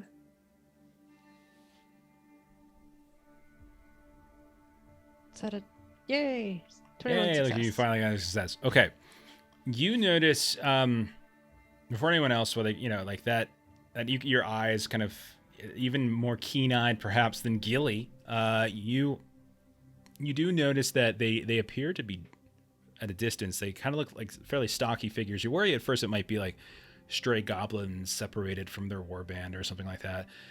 But after a while, like, you notice that they're dwarves, and they're kind of moving on this sort of jogging pace, a familiar image to you now at this point. Like it's an indelible image now of a jogging dwarf, and you can see that they're kind of they're carrying a lot of gear. You can see they have weaponry ready. It looks like they have some armor on and such, and they're just kind of fairly, kind of huffing here and there. And it's about a half a mile, from the road at this point. The question is whether, like, do you make yourselves known? Do you hide? Like, is there a particular thing that you guys want to do? Floyd, do you see what's coming off from the south there? Yeah, I do. And I'll wave him down, actually. Like, oi. Okay. Gilly will join as well. Hello. Okay, and you see they're, and then they look up and they see they're not startled as much as they're sort of surprised, but they do come to a stop. The dwarves are natural born sprinters. And they come to a stop along the road, and they're like, How there? and there's two of them. They both, they're sweating. They're covered in what looks like all sorts of different bits of their chainmail leather. Like they're kind of dressed almost for battle, for war in some way. They got these large axes, some of which look to have recently been used, not yet fully clean, but they're kind of huffing. Hello there, cousin. Young What are lady. you running from? We're not running from anything. Dwarves don't run from nothing. Not, are you calling us a coward there? Of course not. It just seemed you were in a hurry. You trying to get somewhere. We are indeed. In fact, perhaps you might be able to help us with, we are looking for a band of, He kind of spits as he says this. orcs, goblins led by a very large, fat orc who deigns himself one of the herd types. And he points over towards Aurelio. Calls himself Rotag. We're up Oh. from a colony down in Dunland, where they've done some harm to us, and we've heard rumor that they've been wandering about in these parts. Are these tales fiction? Are they fact? No, we've heard of a Rotag as well, but I think he's up more towards the north. The north, you say? That's where we're headed. You willing to come along? They kind of look at each other. Like, We have very specific business. We've got a vengeance on our plate, and I must warn you, we don't have much time for dilly-dallying. We've seen you since we crested that hill miles back, the three of you just wandering about in the street, on the road like everyone you're going to meet's friendly. We don't have time for that kind of thing. We've got a very singular mission. It'd be nice to have company at the same time, if this is how you do business. Lingering here and there, speaking to everyone you come in contact with, having chats and that kind of thing. We are actually planning to gather some additional information before we take Rotag head on. Additional information. We want him dead. We do share a goal. That is true. But do we share priorities? Is the question. Killing him is up there, but we do need to gather information. We are worried that there is an upsurgence of Rotag's associates. We're trying to figure out who is leading him. they kind of exchange a look, and like the one who's been doing the talking looks over toward the other. Floy, you would know this. I don't, but Aurelio and Gilly would. You have like the distinct impression that the one he's looking over his shoulder towards, like that's like a dwarf woman, like, which they don't come out into like, in public very often. Like, and when they do, they're often confused, right? Like that's kind of the idea. Like it's very rare for them to sort of be out and about, right? But you can tell, like you could see like you don't get that kind of confusion, but to the average person, and like she just kind of shrugs and then kind of gives a nod, and he's like, Well, I got a few of his lieutenants, if you want to call them that, some of the larger thugs, the one that he sends off on this errand or that, and I put them to question, and we did. Well, he got a name. Not sure if it means anything to you, but it didn't much mean anything to us. I mentioned someone by the name of Old Fang. Does this sound familiar to you? I think it's the first we heard. Yeah. We got the distinct impressions This fella, whoever they might be, he might be the one pulling the strings or cracking the whip or whatever the turn of phrase is in this here part of the world. There's also a redheaded woman. Woman? No, just orcs down there. We didn't have any. Just orcs No, and goblins and they're wargs more and things. north. Nah, nothing like that by us. Have If you see her, you should keep your distance. She is not someone. Quite dangerous. He just sort of like kind of peers at you a little bit and just like, Thank you for the advice. Brother? Cousin? I'm sure we're related somehow. Looks over a I invite you, join us. I'm sure whatever meandering the three of you are doing, sightseeing, is not nearly as important as avenging your kin. Of course, I plan on it. But we do have a path to take if you like to journey with us instead. Journey with you, Which direction do you travel? We Point. go. Let's point towards the Edmores, where we heard where road tag was. yeah, but you guys are traveling east. Yeah, we're Oh, first yeah. going east. And then, That's or, That's yeah. true. Yeah. I'm And I think not- that's the I'm thing with straight him. up It's just from like, I see. yeah, they're just like, No. I suppose it's a race then. One of us will get there first. Maybe we'll see you at the end, over top the hewn shoulders of a big fat dwarf. Wait, no, not a dwarf. An orc. Oh, shit! We certainly wish you luck in your journey. We're trying to be cautious because it seems that there's been much death in their wake. The But if you can be orcs. successful, The goblins. All they leave in their wake is death and shit and bones. this is true. But their numbers are amassing, and they've got hill folk working with them. One good dwarf could slay 100 orc. Isn't that right there?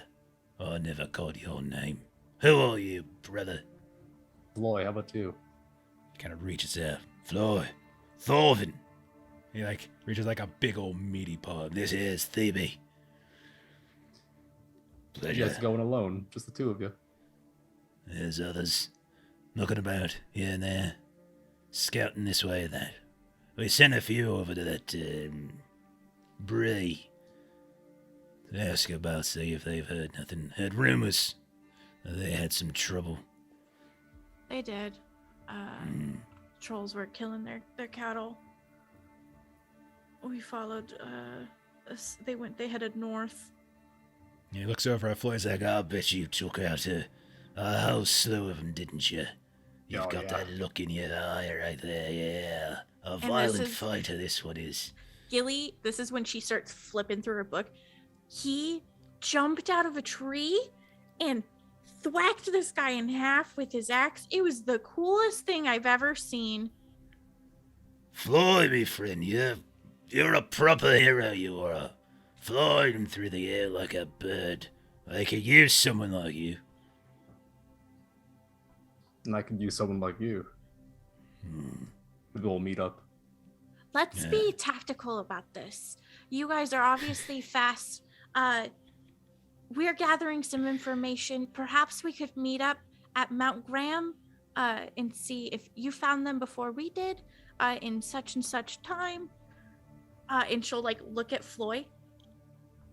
Would this? We could cover more ground. Listen to this one. She's smart. And he kind of like is reappraising you, like, There's a head on this one's shoulders. It's a little bit closer to the earth than ours, but it's a good head, nonetheless. You've got brains in that there curly-haired head of yours. I do. I try to study to help as best as I can. Okay. Kind of looks over at Phoebe, who's just sort of like a shrug and then a nod. You can tell like she's the one who's kind of in charge, and he's just the one doing the talking. And he's like, all right then. Fortnight hence, we'll look for you in the shadows of the mountain. How will we find one another?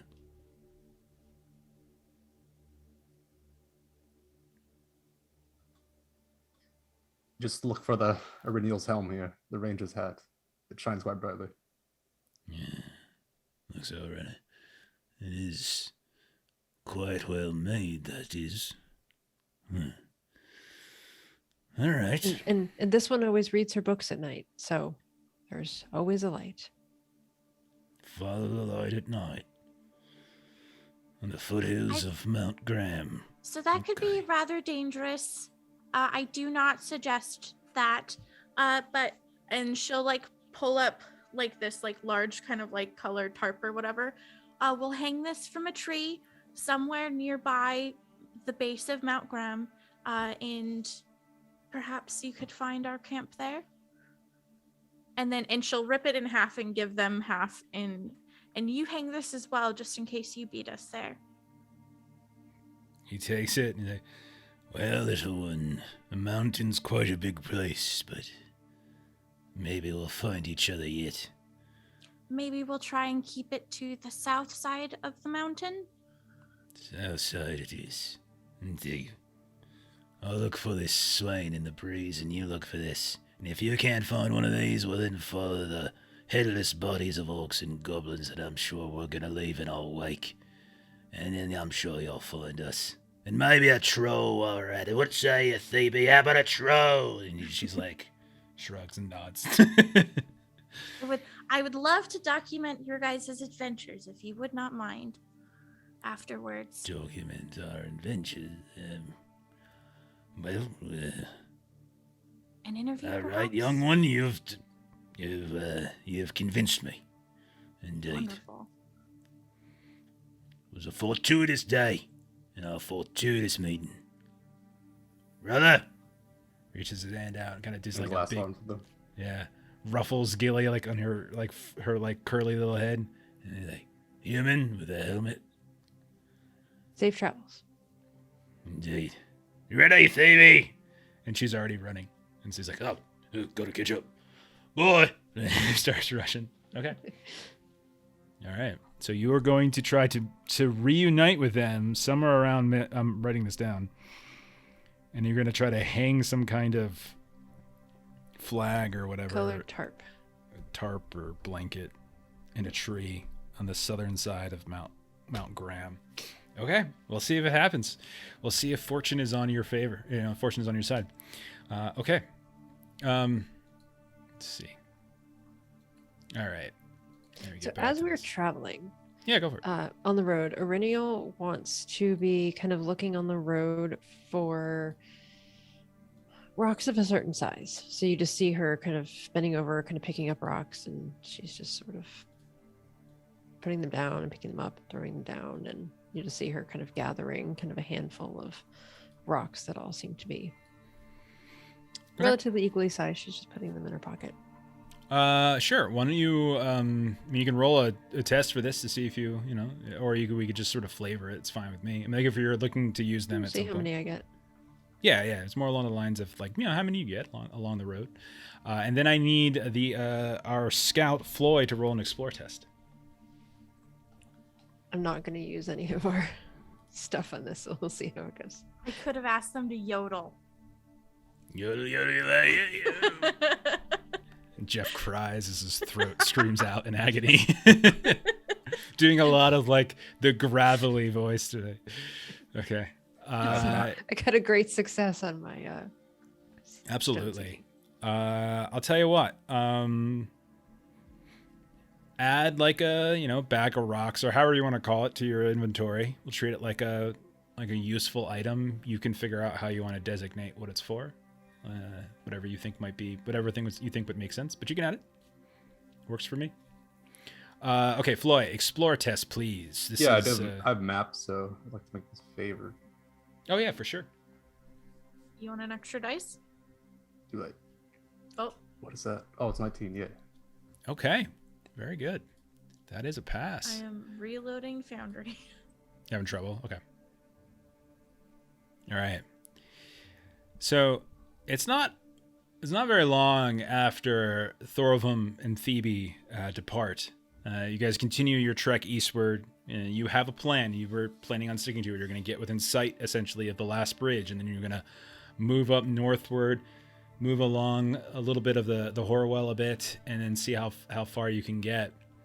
But as you're settling down for the evening, camping out once more, at a certain, it's been a breezy, windy day. No rain, but the winds have been lapping around here and there, and it's kind of caused some issues with some of your things. And Floy, as you're, at one point as you're trying to unpack your horse, Beat, like a couple of your pots and pans get blown off the horse and kind of clatter against the ground in the darkness, and Beat just goes bolting away at the sound of this loud and kind of sudden charge. And in the process of doing so, she kind of like tugs a bit at your arm and disappears into the darkness. So for again, 2 nights in a row now, like first night you had trouble resting because of all of those, or not I guess not the first night. It's been multiple days since then, but like this is the second time on your journey at this point now that you've been struggling. As the three of you spend most of the night kind of wandering about, just looking in the darkness for this poor pony. And it isn't until the sun actually comes up that you finally catch her, where she seems to be sort of nestled between this like hedgerow along the southern side of the road. Kind of shivering and freezing, not necessarily cold, as like just scared. And finally you're able to kind of recover. It's a good thing you passed that roll, otherwise you would have been wounded. But all of you, 2 fatigue. So yeah, I'm rolling those events. And, yeah, all of you take 2 fatigue. Okay. We have, for some reason, I have 3 fatigue. Is that left over from last time? I'm assuming. No, you guys would have been fine because you guys would have been doing plenty of resting at that point. Got it. So Yeah, now we're at 4 total. Yeah, exactly. Oh. Correct. Oh, thank you. Okay, I need you to go ahead and roll another one of those travel rolls, Floys. You guys, you could see that Weathertop is much further behind you at this point. You're kind of getting closer and closer to the last bridge. It's certainly near time for you to depart from the Great East Road and plunge now at this point into the hills of Rudar as you look northward and you see this vast and sort of empty and unwieldy and uninviting expanse of land. Got a success. And the whole time you're traveling these last, couple of days, last several miles along the Great East Road, it's by and large a very lonely and empty experience. And it isn't until you actually get right up, and someone can move the token essentially to the left of where it says bridge, effectively on the map. But it isn't until you actually get in sight of the bridge itself that you see another traveler along the road. And not only that, but they are coming and arcing over the last bridge itself, as you see what looks like kind of a small, like, kind of merchant caravan, likely, from what you can tell. You can see that the bridge itself is about 100 miles east of Weathertop. That's how far you've traveled in the past few days. And the bridge is like this it's made of stone, and it crosses the Horwell in these like 3 arches. And the Horwell itself is a deep gorge as well. So it's not like you can see the river until you get up fairly close to it. So it's a question of how close you want to get. But you do see arching over that bridge which looks like a wagon of some kind. And it isn't, it doesn't take very long for them to kind of catch up with you at a certain point. You can see the horses out in front. There's what looks like a man and a woman that are sitting behind it. It looks like the woman's kind of controlling the horses, and she's going to kind of easy. The man kind of waves a hand at you all. And you see like walking along on the side here and there is like looks like a pony, and on top of it You see a dwarf as well. It looks to be kind of flanking the wagon as they come up. And the man who's like sitting next to the woman who's controlling the horses, he kind of raises a hand. He's like, "Hello there, travelers. We no harm. We'll Good wait news back. from the west." Good news. What news from the west? Oh, Oh. what news? From Bree, I assume that's where you are coming from. Yeah, news recently there was orc attacks, Oh, but they have on the city itself. no Oh, goodness. of Combe, it's a small town outside of Bree. Oh, I'm afraid I'm unfamiliar. My wife and I, we are out from Dale, traveling as it is. We're going to meet our friend's cousin Lukey at the Dwarf House in Bree. We have an exchange to be made. So, not too familiar, unfortunately, with the area. Oh, I'll warn them of possible bandits by Weathertop. Bandits, you say? Big hill coming up. Ah, Big Hill, indeed. Bandits. Well, we've got any. At this point, he kind of picks up what looks like a sword, kind of that's hidden at like at the base of where he's sitting, and then the woman kind of has this what looks like a blanket over top of her lap, and she flips it over, and you can see that inside of it there's like a hunting bow ready to go, and she kind of holds up a quiver, and she's like, "Well, we appreciate the warning, sir. When you're a merchant, you know that you are a target, and it's certainly smart to travel with a bit of protection." Yes. yeah. Gilly warns them not to stop at that bar that we were at, Forsaken. No. Forsaken Inn or whatever. Well, with a name like that, I don't see how it gets any clientele at all. But I That's will- very true. I appreciate the advice. You wouldn't happen to be traveling back, would you? To Bree at this moment? Yes, perhaps we could travel together for a spell. Safety in Ah. numbers and all that. Not at this time. We are currently scouting more to the north. He kind of looks north to that place. Well, it doesn't look like there's much anything there at all. But if you say That's so, What your we business hope, is your own, of course. that's what we hope it stays. That there is nothing up there, but that's to be seen. Yeah. I What see. what was your name? You said you hailed from Dale. Oh, yes. I am Ingvar. This is Marin. That fella down there is Kofa. Kofa kind of like, Ollie. Kind of eyes, Floy, looking at you. You from, you don't look familiar. No, not at all. I'm from the Blue Bounds.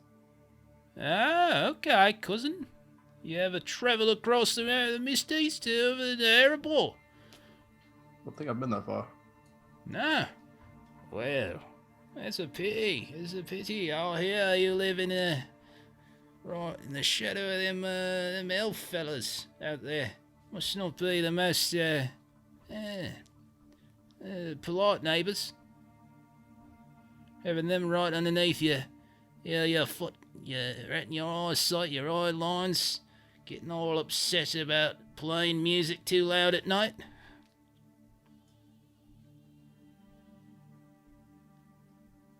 He's a quick one, this one, isn't he? Look at him. Look how quick he is. He's thinking of something right now. I don't know how to respond to that. It's okay, I'm a funny fella. Not sure what to take of that. It's very serious, Floy. Would you like to know of his exploits of our adventures so far? And Gilly starts. Well, look at that. The time, Ignar, would you say we've got to be hustling? We've got deadlines to meet, you know? No reason for us to be lingering too long. Well, it was a pleasure meeting all of you. You little orbit, very excitable you are, and this guy, Ingmar. shut up, you talk too much, and I don't know who you are. It was a pleasure. Nice to see you. Safe travels. And Gilly, she's just like, Ingmar, you said you were a merchant. Oh, yes, I am, of course. Yes. What wares do you deal? Oh, a little of this and a little of that. Is there something you're looking for, Torb?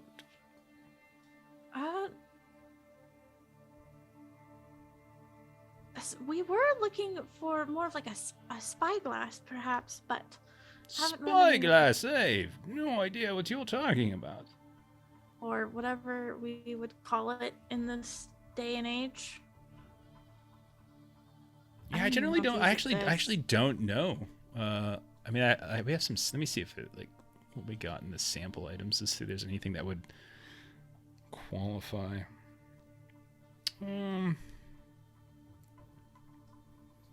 No, I don't think he would have anything like that. Okay, fair.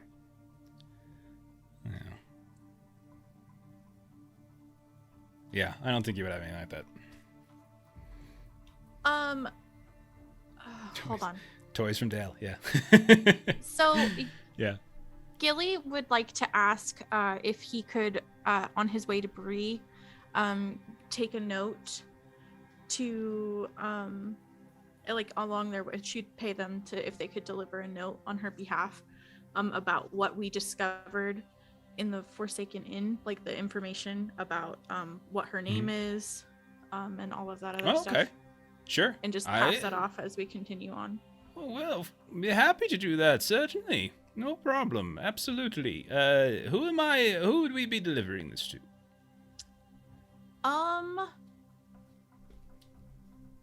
Our patron Balin. Is that how He wouldn't be there. What's his name? He left. No, Balin left. Remember, Balin left. He's Yeah. chasing after Gandalf somewhere. Who would still be there?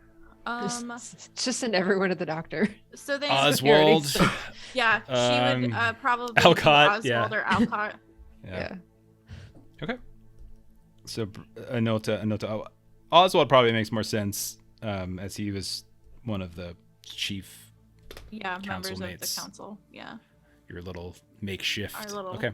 pseudo All right. council. He takes your note. Yeah, absolutely. He takes your note and bids you a farewell, and it's at this point we start traveling off road, which is kind of interesting.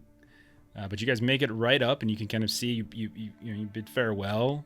The Kofa kind of gives Floy a weird look. They make him weird, and the Blue Mountains are supposed to understand a bit about courtesy, but that's fine. That's fine. Not quick with the tongue or quick with the wit. That's fine. They're Much very more serious. dour and serious.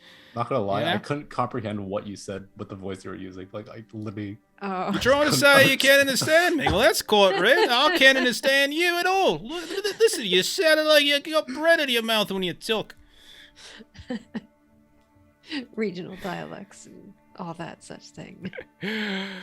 Oh, goodness. All right, so you guys start curving and kind of pushing off the road finally. I need the lookout, actually. This time it's going to be Gilly. As you start peeling off the road and start moving into these dark and dreary hills, you can see what looks like just this endless kind of undulation of hills of these different sizes, different shapes, but it's nothing but these they're dark, they're kind of covered. Even the grass here is sort of this almost kind of saturated. It's like unsaturated, like something's been blended into it to just make it look even more dour. These wiry trees here and there that kind of reach up into the sky like gnarled old hands. Not a whole lot of foliage on any of them to really remark about, here and there. You see the occasional signs of like some sort of wild ram or mountain goat perched up on what looks like a stone edifice at the top of one hill or the next, as it kind of peers out almost like proudly and majestically on this large sweeping venue. Fog and mist in the morning and at night kind of cover the valleys and the depths, and as you move your ponies through them and travel, you can almost kind of get swooped up in them entirely, and until eventually kind of midday they start to push away. You can feel it getting colder it's not like cold necessarily, but very cool at night. You kind of keep the fire going. You cover yourself up with some blankets for warmth here and there. Go ahead and make that awareness test there, Gilly. Okay. How many dice do we have left, Melissa? Plenty.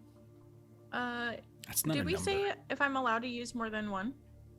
Yeah, I'm fine with it. Could I use 2? Sure. Might as well spend 5 at this point. It's already favored. Oh my gosh. Okay, A thank 1 God. and a Success. 7. Okay. I mean, it's still a pass. As long as it's a pass, you're okay. You know. Okay.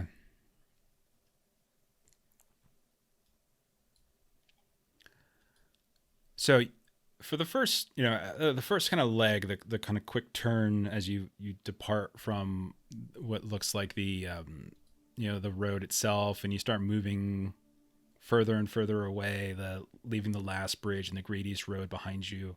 You start cresting over top of these hills. You're keeping somewhat parallel at first to the Horwell. Even now, every now and then you can hear the rushing waters. Occasionally you see what looks like a stream kind of break off in a way, kind of weaving through some of these hills. Occasional pond that is kind of, it's brackish, dirty. You can see what looks like large, heavy weeds. At one point, as you all are traveling, we'll call it sort of late in the evening, sun has gone down. It's getting dark. There's only just the tiny bits of light that are still coming over from the weather hills off to the west. You can barely see, just ever so slightly, kind of this orange outline. You're probably all sort of looking around for what looks like, a good place to camp. And that's when you hear the sound of singing. This voice, very beautiful voice, but kind of this forlorn, sort of a forlorn melody. You can't quite make out exactly the words. It sounds like some form of Elvish, most likely. I don't think any of you would speak it. You can tell me if I'm wrong on that, but I think it's fair to say we don't have an elf amongst the group, and I don't think all of you are particularly well traveled. But it's certainly a recognizable sound to it. And as you crest up on top of a hill and you're getting ready, you can see down in what appears to be one of those small, dirty, brackish ponds fed by this stream that weaves through these cold black rocks. You can see that there is a woman right there in the middle of the pond. It almost looks like she's bathing, you think. And she seems to be the source of the singing. She kind of turns and looks at you all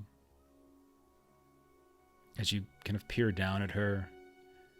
And this smile creeps across her face. You can see the pointed ears themselves. You recognize what appears to be an elf. And she just this strange, like this smile comes to her face, but it's one that you're not sure is heartfelt and warmth. It seems more sad and despairing than it is anything hopeful.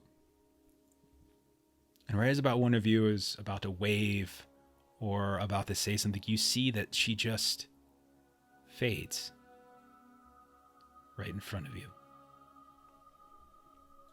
All of you can hear the singing. That song just kind of drifts. This sadness. And then as it wafts through these dark, twisted trees, you can almost kind of track as the music lingers and moves through it. And you can see that at one point as it shifts through those gnarled branches, that beautiful voice shifts. And again, your ears are just bombarded with these dark and strange whispers, the sounds of words kind of overlapping, and each one of you almost like replaying in your head a bit of the experience, the visions that you had within Fornost. All of you go ahead and make a valor roll as this cold and terrible breeze wafts over top of you. And you can feel your necks begin to hang, your heads just a little heavier than they did before. Your shoulders begin to slump, and a palpable desperation seems to have been carried on those words. So yeah, you're doing a shadow resistance roll. So this one's Valor. I'm taking 2 dice. Oh, Floyd, Oh that is my just gosh. awful. Oh, failure. That is awful. Reneel succeeded. Okay. I have one, Melissa. Sure. Rogue Elf Bard, they kicked at her. Oh, automatic success. Gandalf. Oh, for the win. perfect. Got the Gandalf. As the song like just morphs into some foul expression, some whisper of a curse that just whips through the trees, and the woman disappears in front of you, and you're all certain you saw it. Maybe you exchange glances. Maybe Riniel, at some point you just kind of reach up and maybe sort of adjust the helm of Argaleb that you found within the ruins of Fornost, and that kind of steals you to some degree, keeping the despair at bay. Gilly, just a hobbit-like sense of positivity, and maybe it's just the curiosity of seeing this more than anything, kind of fights off the despair. However, Floy, I don't know, there's something about the image that you just witnessed. This beautiful woman singing a song. She looks at you, she looks sad. The song not only shifts and turns and kind of twists into something dark and terrible, but she fades from existence entirely. You take a point of shadow. By the way, there is a chance that Irenial might know Elvish. It says that Rangers of the North may know some Yeah. Elvish. I was thinking because you were young, and you know, that's what I was thinking, because everyone was like picking very young people, so I just assumed. I mean, like if you want to make a case for it, I mean, I'm always open to listen to that. But if you think that's the case, it's fine. And you didn't really have anything in like your backstory that suggests you like rubbed shoulders with elves anywhere. So okay, I do have an elven acquaintance that I found previously. you one would. of my, it's PC in. I'll say this: the specific words you probably are is unable to translate as much, like very little as it kind of quickly shifted, but you recognize Sindarin, like you would recognize that for sure. That's the language that was being sung. Okay. You guys can move yourselves a little bit further, not much further, just short of that, what looks like the first hill just to the north of you on the map, as that's where you've ended up. Perfect. And all of you can take 2 fatigue as you kind of camp out once more. And then Floy, I need you to make another travel roll. Gotcha.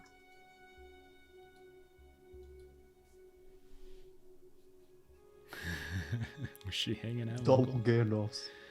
Oh my! We teleport. Look at this to guy. Edmores. You teleport. You guys find a Stargate. It takes you right there. We have we do like the Baywatch run, just following behind Floyd. That is true. He has been working on his jogging. Okay. Very good. Very good. You manage to wake up in the morning. You feel a sense of slightly reinvigorated. You know, you feel better, Floy. But then your eyes open. And you see around you not the mountains and of the Blue Mountains themselves, or even like what you've come to almost like a second home of Bree, but you just see this vast and desolate rolling dark hills with a mixture of these gnarled old trees, what looks like more than one broken structure, the remnants of an old cottage or tower or ruin here and there dotting on the landscape, and just this ever-present fog that settles into the gullies between these hills. And it's hard not to just sort of feel the weight of the area. But you get up, you chart a course, you wait for some of the fog to move, the cloud overcast, the sun never fully comes out, but you're able to kind of use your sunstone itself nonetheless to kind of get an idea for the direction in which you're heading. All right. All right, I need Floy again. Explore, scout, please. So shadow points you can. There's two ways. There's a couple ways. So if you're talking, I think originally you're talking about shadow scars. So the scar itself that you take. So if you harden will, which is taking a shadow scar, that will give you a permanent shadow point. But the benefit is that you can reset all the shadow points that you've accrued. So that's one way to do it. If you get to the point where like your shadow is maxed out, like you have to suffer a bout of madness, which moves you down on your track, and there's like 4 steps in the track towards like whatever your path of despair might be. But the Yule Fellowship there's an undertaking of the Yule Fellowship that you can do to try to clear some of those shadow scars that you might accrue over time.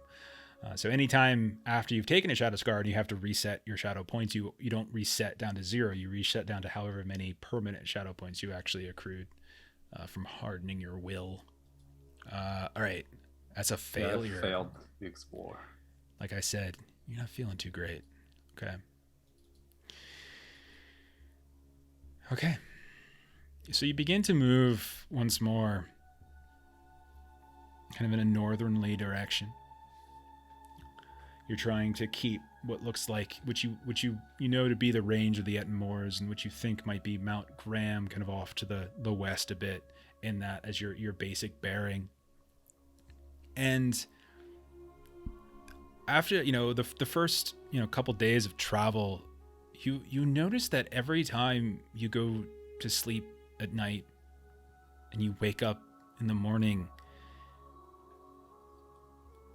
Floy, more than once you've noticed that there's this large flock of these fairly ill-tempered crows that seem to have taken up perch in some of these tall and gnarly looking trees here and there.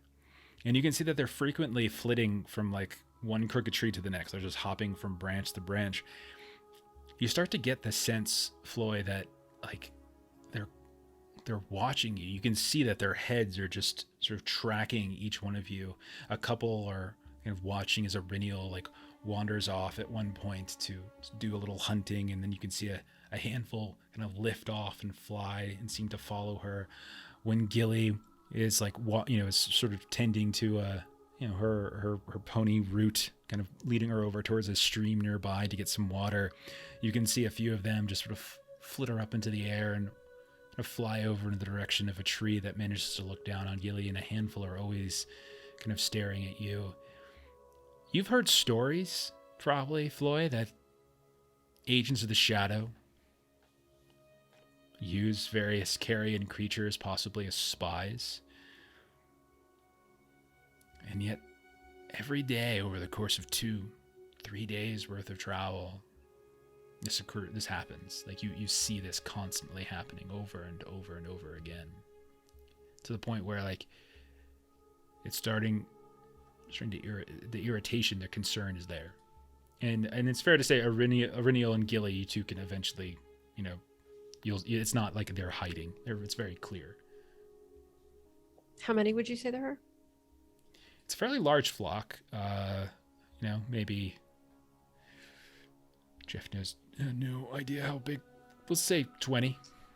Okay, it's not like 2 or 3. You guys always ask me questions like, why'd you have to ask me that? That's horrifying, Jeff. 20? I know. Like I was thinking, is this like can take off a couple, or this is like a very, very large? Well, you tell me. What do you want to do?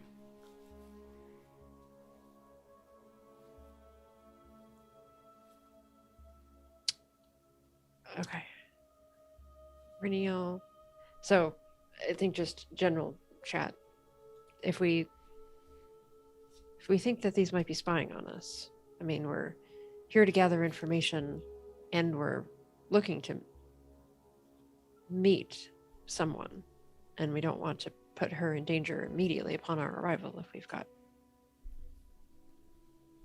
folks watching us.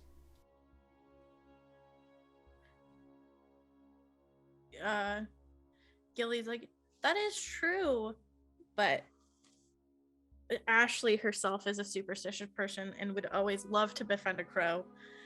now I have the opportunity to befriend 20. Gilly's probably going to try and feed them. Okay. What do you think we should do, Aurenial, as she's feeding them?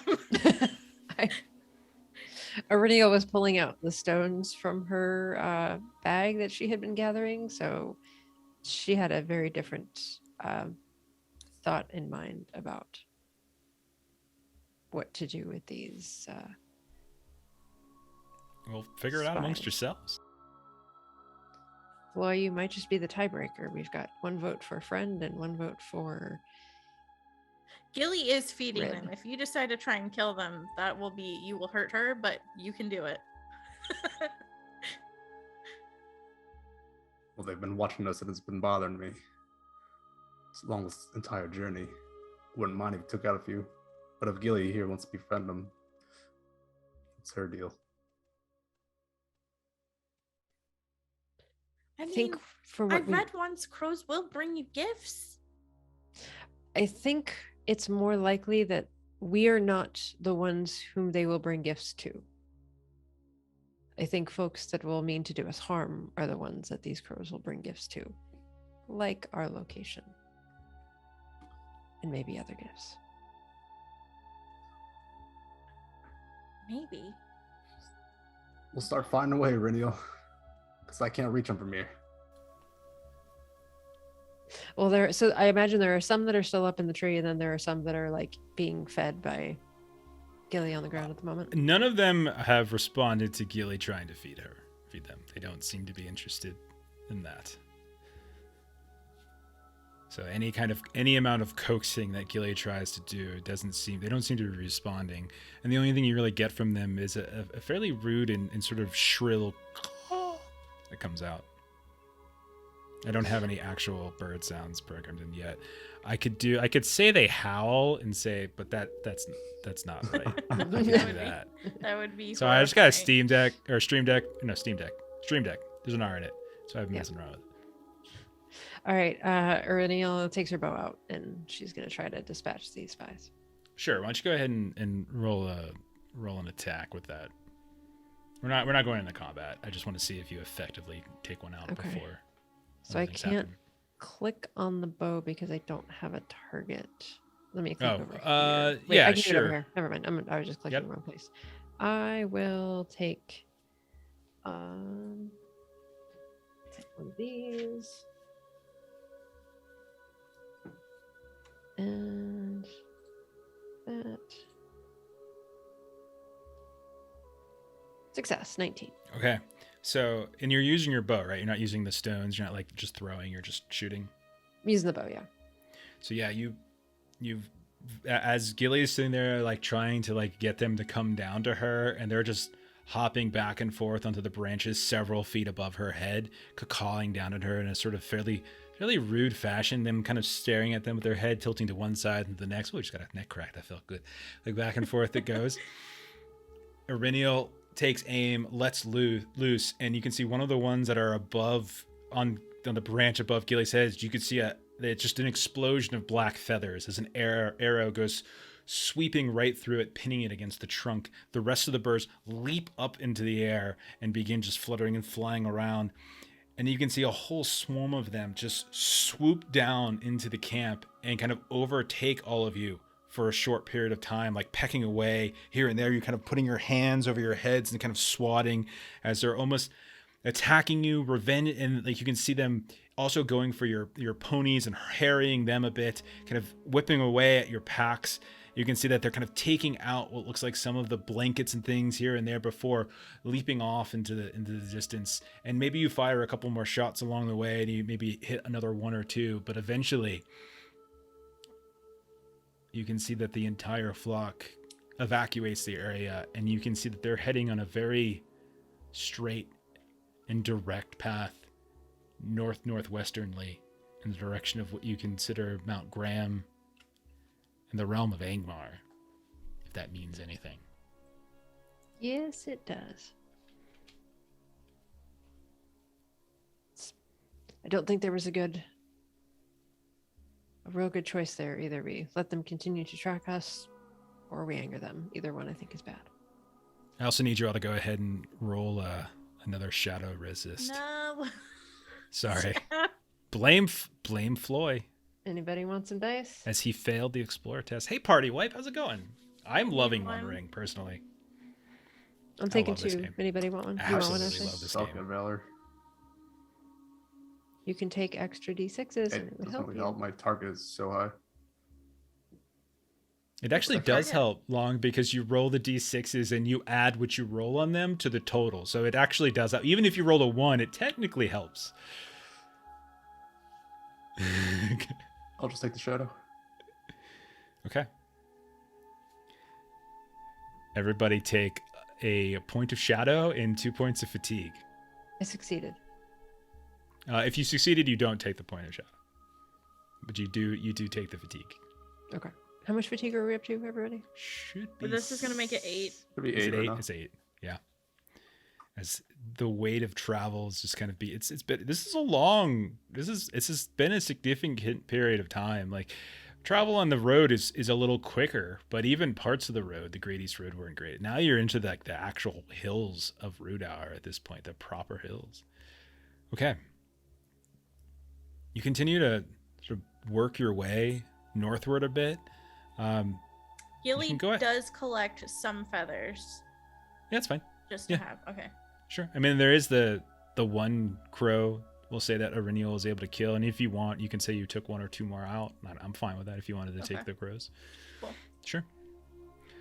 You guys can move yourself up about an inch north of where you're at, just north of where that looks like the ruins of that like kind of a watchtower are. It sort of it depends. So the question in chat was how many shadow points are too many. So it sort of depends on what their hope score is, and because like there's kind of a mechanic there, and whether or not you get if you have a decent amount of hope, then you can kind of hold the shadow at bay a little bit longer. So if it reaches like if you ever get as many shadow points as much as your current hope score, you become miserable. Yeah. And Gilly if you is have one more shadow point away from becoming miserable. Oh, thanks for those gift subs, Aaron. God, such a gentleman and a scholar. I was this close to being able to play in a One Ring game with him, but I just couldn't Oh, make my schedule no. work. Time zones. Ooh. Stupid education. Why do I have to be a teacher? So close. Next time. All right. So you guys Yeah, continued. it is classic. Yeah. You continue to travel north a bit. Now, you kind of move through again more of these, gullies and hills. You notice that in some of these deeper valleys in between the hills, you can see like kind of a bog nature, kind of a swampiness begins to accrue. At the top of the hills, you can see that the further north you get, kind of the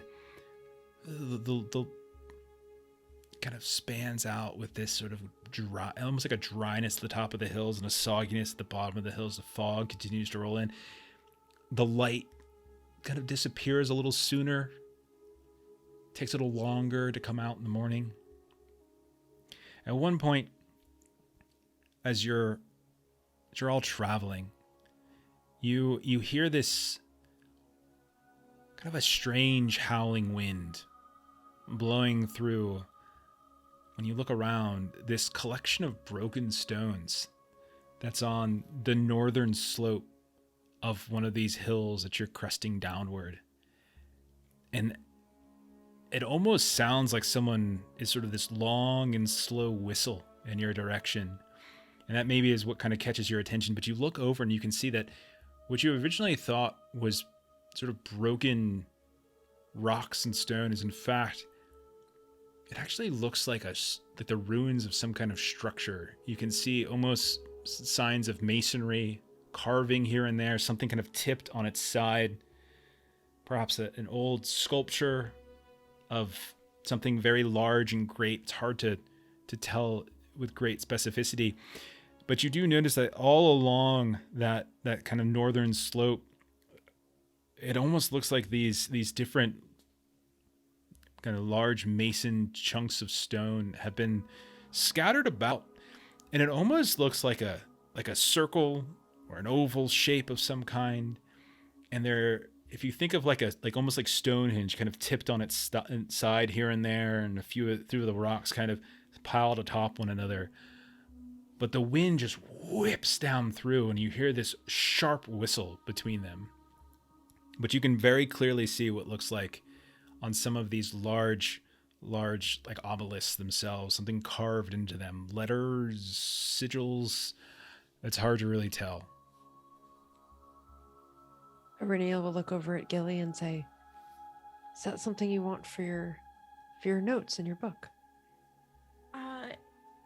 It would probably be good to compare and see if it matches like the tattoos of the hill folk. And Gilly will go over to see if she can copy some notes and compare it to the previous notes she's had. Okay. Floy, Arinial, what are you guys doing? Definitely also go over.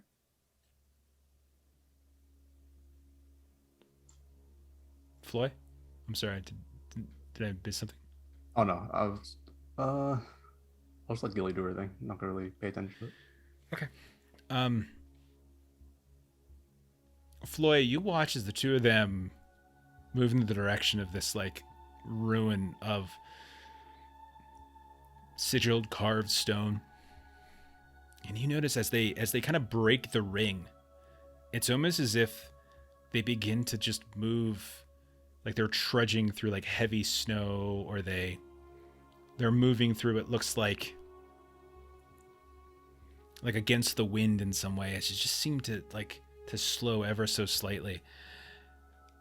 Gilly, Arinial, as you're kind of walking past these things, Gilly, you kind of focus on a specific surface of rock where you see these strange circular curved drawings etched into the rock itself.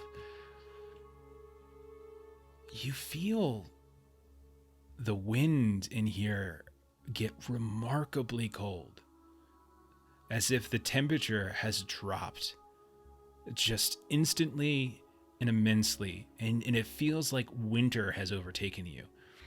Both of you, I need to roll a wisdom test.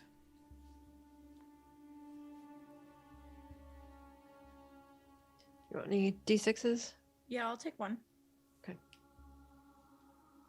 Yeah, the one issue with if you do a moment of madness, Crippler, is that you actually also move down on your scale. If you can get rid of those shadow points before then with like a shadow scar or something like that, you can kind of hold that path of despair at bay for a little bit longer anyway. But then there's the trade-off of having those permanent points. Great success, Jeff. And a failure. Okay. Gilly, you can't help but shiver. It's just like your hands begin to shake. You can feel your teeth chatter. And maybe you have your book out, your paper, where your parchment where you're doing your notes, or if you were going to do some kind of like charcoal, scrawl, trying to get the specific designs. It goes fluttering and flying away. And you look backwards and you notice that Arinial is frozen in place. Arinial, take 2 points of shadow from this. This is from sorcery. You feel, Arinial, as though an icy hand has gripped onto your forearm. It's literally wrapped around your wrist. And you hear that what was just winds and whistling, you can hear once again these sort of foul words wafting through as well. And you are just transfixed at this moment, as you're just sort of watching as the stone all around you behind Gilly, who's now turned and she's got this concerned look on her face, and you just you feel as though your arm is almost burning from that a frostbite feeling, as it's just ripping through and wrenching through your skin. You watch as the stones kind of start to crackle a bit, and layers of ice almost begin to form here and there. Floy, you're watching as Arinial has almost just come to a complete another stop. Gilly kind of turns around, is moving, it seems, kind of in this almost a dramatic turn and whip of the head in a way that almost seems unnatural. What are you guys doing? Gilly's gonna try and drag Aurenial out of the circle. Okay. What about you, Floy? I'll see if I can go ahead and pull her out. Okay, so you both go racing in. Floy, when you breach the exterior of that kind of stone circle, I need you to also now roll that wisdom test. Gilly, you're good. You run over, and it's, I mean, to you the movement seems normal, but it's just sort of from the exterior, like it looks peculiar, like there's some strange sorcery at work here. Gilly, you can roll a test to try to drag her out. Aurenial, you are momentarily transfixed and stunned, and like you're kind of frozen, like literally frozen in place here. Floor, we have D6s and fellowship points. I'll use a fellowshipper. Okay, I think athletics is probably what you're going to need to roll here, Gilly, to try to physically kind of pull her out. Because this is pure strength at this point. Unless you're, I mean, if you're trying to talk to her, you can, but like you can see like there's a sudden fear that has just like overtaken her face over Neil's otherwise fairly stoic face. Like there's this sense of like something's happening to her. Yeah, I'm also gonna. Cool. Okay, I'm gonna so use a fellowship too. So, Floy, you step in and you feel this gust of cold wind just whip out at you. You actually even have like little tiny bits and flakes of crystals begin to sort of form in your beard as a waft of this like icy sorcery just weighs down on top of you. But with a great success, you're okay. Like you're able to move in. You feel utterly freezing, like out of nowhere. Like if you would have stepped 2 feet the other way, it's like, you know, for the US, it'd be like, 70 degrees Fahrenheit. And now it's like 20, it's just like a 40 degree drop as you step through. You can see at this point, Gilly has Aurenial by the arm and is trying to now drag her away. You're kind of pushing through at this point, Floy.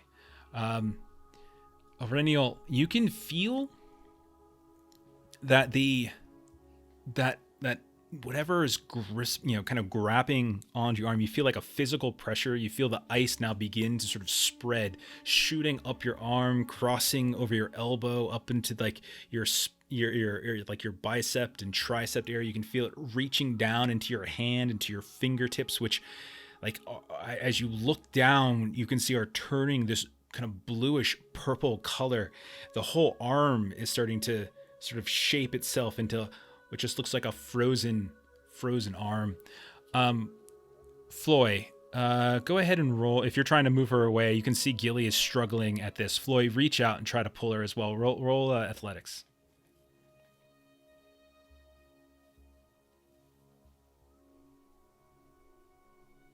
I'll make this favored with the fellowship again. Okay. So we're down to 3. Success. Okay. You're able to pull her out. Gilly, as well, the two of you, or you just pull free, and the minute you break what looks like that perimeter of that stone structure, you both just kind of go tumbling as like momentum kind of carries you in a strange way. You come falling down. Aurenial, you can once again act. But when you look down at your arm, where you felt something, literally the hand grip you, fingers wrapping around, like almost metal gauntleted fingers of just, or maybe it was ice, you're not sure, just gripping around your arm. You can even see like the imprints on the other side of your wrist, on the underside of your forearm. It looks like these long fingers. You also are wounded with frostbite. Oh no. Go ahead and mark that down. Your fingers seem to have recovered their color. Your hand seems okay, but you have this dark handprint over your forearm, and it's every time you touch it, you just feel cold, as if you've like suffered some horrible, like very localized frostbite on your arm.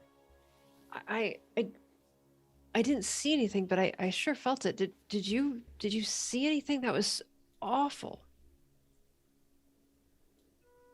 No, Aurelial. You just froze. It was just like there was a hand. It was pulling me. Thank goodness you could both pull me out. And she's like showing them this. Yeah, the two of you see it. You see it, like there's this band, and you can definitely see what almost, and like she's describing it as fingers and things like that, and then it kind of takes that shape to you, but it just looks like this very peculiar. It's like the signs of frostbite wrapped around her arm. It's not a place where you would presume you would get frostbite of any kind, and you can see like her hand is somewhat discolored. Her arm is somewhat, she wheels back her sleeve a bit. Need you to roll. Okay, go ahead and roll on the wound severity table, Arinial, to see how long this is going to take for you to get back from. And someone also, if you want, can roll a heal on that to try to reduce. 1 day. Okay, so it's not so bad for you at all then. How many dice do we have left, Melissa? We have 5 left. I'll use a dice and I'll try and do a heal roll. Okay, yeah. And if we you're able to also do have this, the fellowship left. okay. No. We'll say for the rest of the day, your arm is just gonna feel. There's gonna be a numbness to it. It's gonna be very numb, and even though like the pain, like you feel this almost like this phantom like frost burn, like right around your forearm, and every time that kind of that wound kind of rears its head, like your fingertips just sort of go numb. Your shoulder kind of goes numb a bit as your arm shifts a bit. But after a little bit of time, I presume, I mean, are you all going to poke around the ruins anymore, or do you push forward? Gilly, could you make out any patterns? No, my paper flew out of my hands. And then you were frozen, and that seemed more important. Am I able to see any of the runes outside Absolutely. of the circle? Yeah, and we'll say you're able to, if you want, you can spend a little time, and you can sketch. You can't do like, kind of a rubbing, but you can sketch. Absolutely, yeah. Yeah, no problem. And Gilly will do that from a distance, just to. Does it match anything like the hill folk like tattoos at all, or?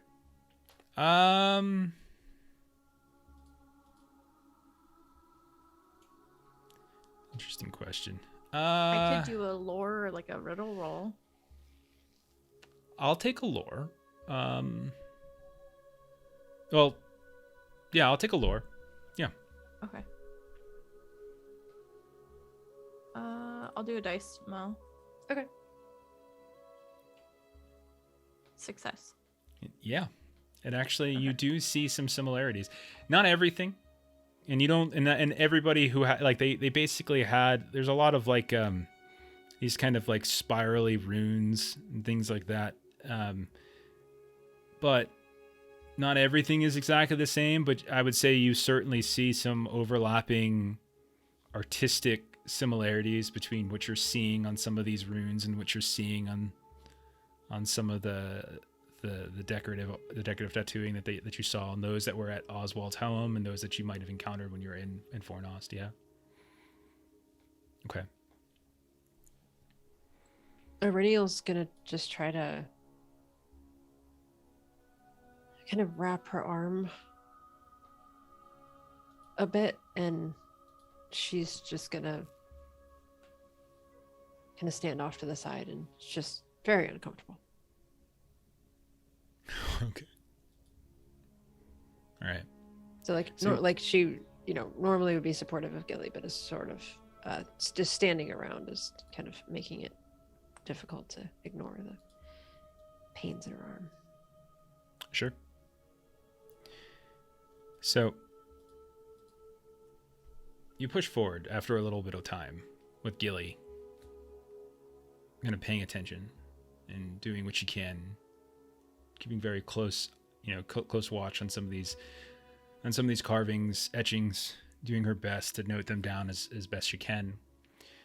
And eventually you push forward, right? You definitely push forward.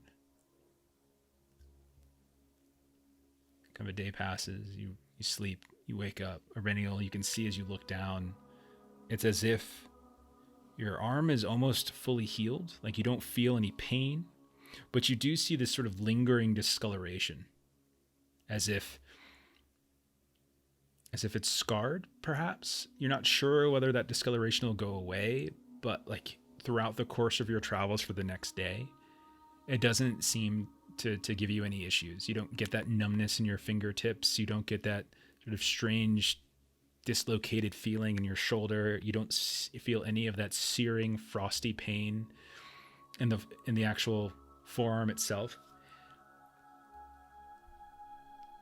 Towards the end of that day, the very next day after you were injured, you all actually notice something a bit peculiar, because most of the time your travels have been very dreary and lonely, and the only things you've seen are the flocks of crows, a periodic ram or goat that just sort of drifts off on its lonesome here and there. You hear the sounds sometimes of like distant wolf packs or something like that somewhere in the area, but you haven't seen anybody. It's been several days since you encountered the merchants Angmar and Marin and Kofa by the last bridge, and even longer since you encountered your newfound allies Thorvum and Thebe. It's been that long since. It's been a better part of a week actually since you've seen them, and about half that since you've seen another person other than the three of you. The last face you actually saw was that like melancholy smile of that elf that disappeared from within that pond. And at the very end of the day, as you're getting ready to make camp, you found yourself this small little clearing within a copse of these very unsettling trees that have a distinct lack of foliage. You actually notice on some of the hills slightly to your west, you can see that there's a kind of a strange shape to them, and that they almost seem as if they've been carved into in some fashion. And you see slightly drifting and weaving up from them, from these small little tubes that seem to be sticking up out of the earth, plumes of smoke. You also notice at a distance what looks like a pen for animals of some kind. You see a handful of what looks like livestock, like a sheep kind of drifting around here or there, a pig kind of waddling about from like between these one small valley to the next. And you notice that all of these areas where these little tiny whiffs of smoke are coming up from, as you focus just before the light goes down for the night, they look like chimneys. And you think you've sort of stumbled across a series of these dark brown green moss that seems to cover the roofs around it. And you notice like a door open and a man's head pulls out, and you hear a sharp whistle. And what looks like a hound, a dog of some kind, comes running and loping from what looks like a far off section of bush. It kind of comes running full sprint inside.